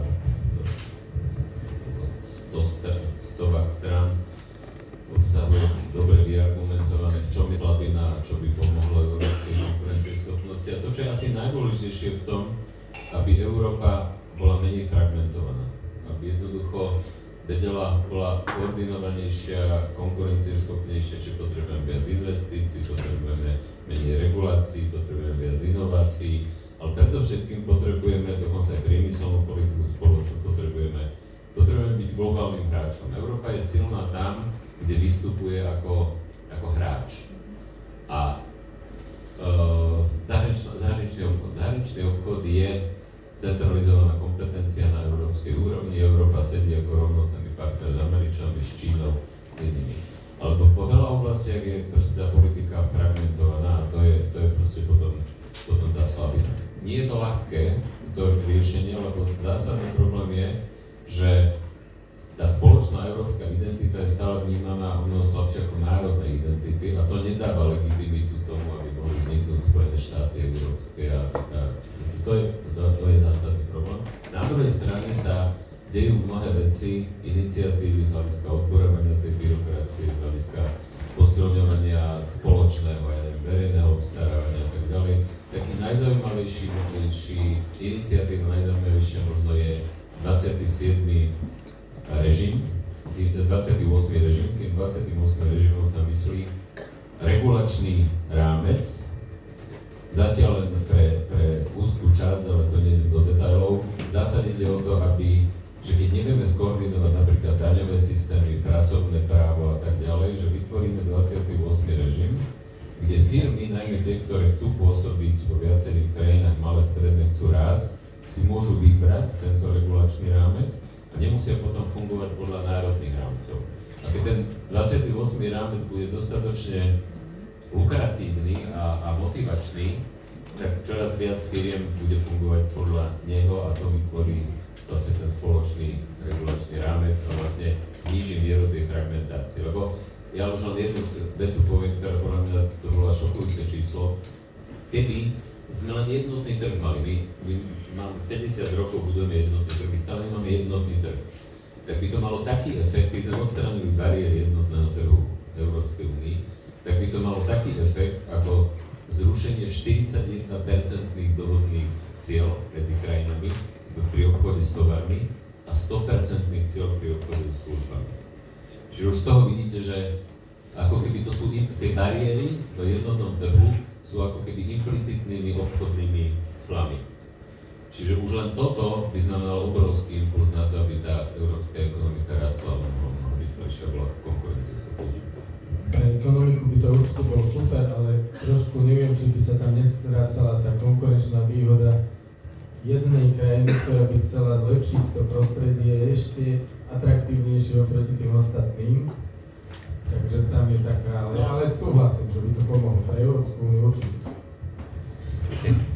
To je na lepšiu debatu a to. V tomto určite súhlasím s tým, čo Ivan hovoril, takže dodám len možno dve veci na to, že Európe sa teraz otvorila príležitosť byť lídrom slobodného sveta. To, čo dlhé roky bola Amerika, ale Amerika sa teraz stala krajinou transakčného typu, ktorá si myslí, že ona získa vtedy, keď vy stratíte. Amerika pod Trumpom je taká, že nech sa tí ostatní majú čo najhoršie a potom my sa budeme cítiť, že sa máme lepšie. Toto je ten mindset, to rozmýšľanie, čo už dlho má Rusko. Rusko je vyslovene škodoradostná krajina, ktorá niekedy ani nechce dosiahnuť, že oni sa budú mať lepšie, ale vyslovene sa snažia, aby sa ostatní mali horšie a potom relatívne oni z toho vychádzajú lepšie. A takisto Čína z veľkej časti je tou krajinou, ktorá sa snaží buď dominovať ostatným krajinám, alebo ich nejako obabrať a dobehnúť, kým Európa stále je relatívne slobodným ostrovom v tomto svete. A máme tu nedávne krásne príklady, keď sa Európe podarilo vyjednať naozaj unikátnu obchodnú dohodu s Južnou Amerikou. To je 3/4 miliardy ľudí, čo nám otvára ďalšie trhy. Máme novú obchodnú dohodu s Indiou, čo je vyše miliarda ľudí. Máme nové obchodné dohody nachystané s Austráliou, čo nie je až taký veľký trh, ale je to celý kontinent skoro taký veľký ako Európa. A Európa stále má to presvedčenie, že vieme uzatvárať obojstranne výhodné dohody. Že aj my sa budeme mať lepšie, aj tí naši partneri sa budú mať lepšie. Takže určitý potenciál tu je, aby sa Európa stala lídrom toho nového slobodného sveta. Možno ten celý slobodný svet bude o niečo menší, než sme si mysleli, že doteraz bol, ale my môžeme byť zásadným hráčom v tomto svete a potom nastavovať aj nejaké trendy. Ale kľúčové pritom je, aby sme nezabudli na to, že nesmieme zaostať v technológiách, nesmieme dovoliť, aby nám Amerika alebo Čína tak ďaleko utiekli, že ich už nebudeme vedieť dobehnúť. Lebo keď nám v technológiách, v informačných systémoch, v umelej inteligencii alebo v obnoviteľných zdrojoch ujdu tak, že to už nebudeme vedieť dobehnúť, tak darmo sa budeme tváriť, že chceme byť lídrom niečoho, čo bude zaostávať. No dobre, myslím, že sme na konci, že sme veľa zodpovedali. Skúsim trošku pozitívne to ukončiť, že ako sa hovorí, všetko zlé je na niečo dobré. Tak aj ten Trump, aj to, čo dnes žijeme na Slovensku, keď sa nám to podarí prežiť, tak verme tomu, že väčšina voličov zistí, že takiaľ cesta nevedie a že zmenia názor a že tie budúce voľby a že ten budúci čas skončí lepšie. Tak dúfajme v to. A dnes ďakujem Martinovi Šusterovi a Ivanovi Miklošovi.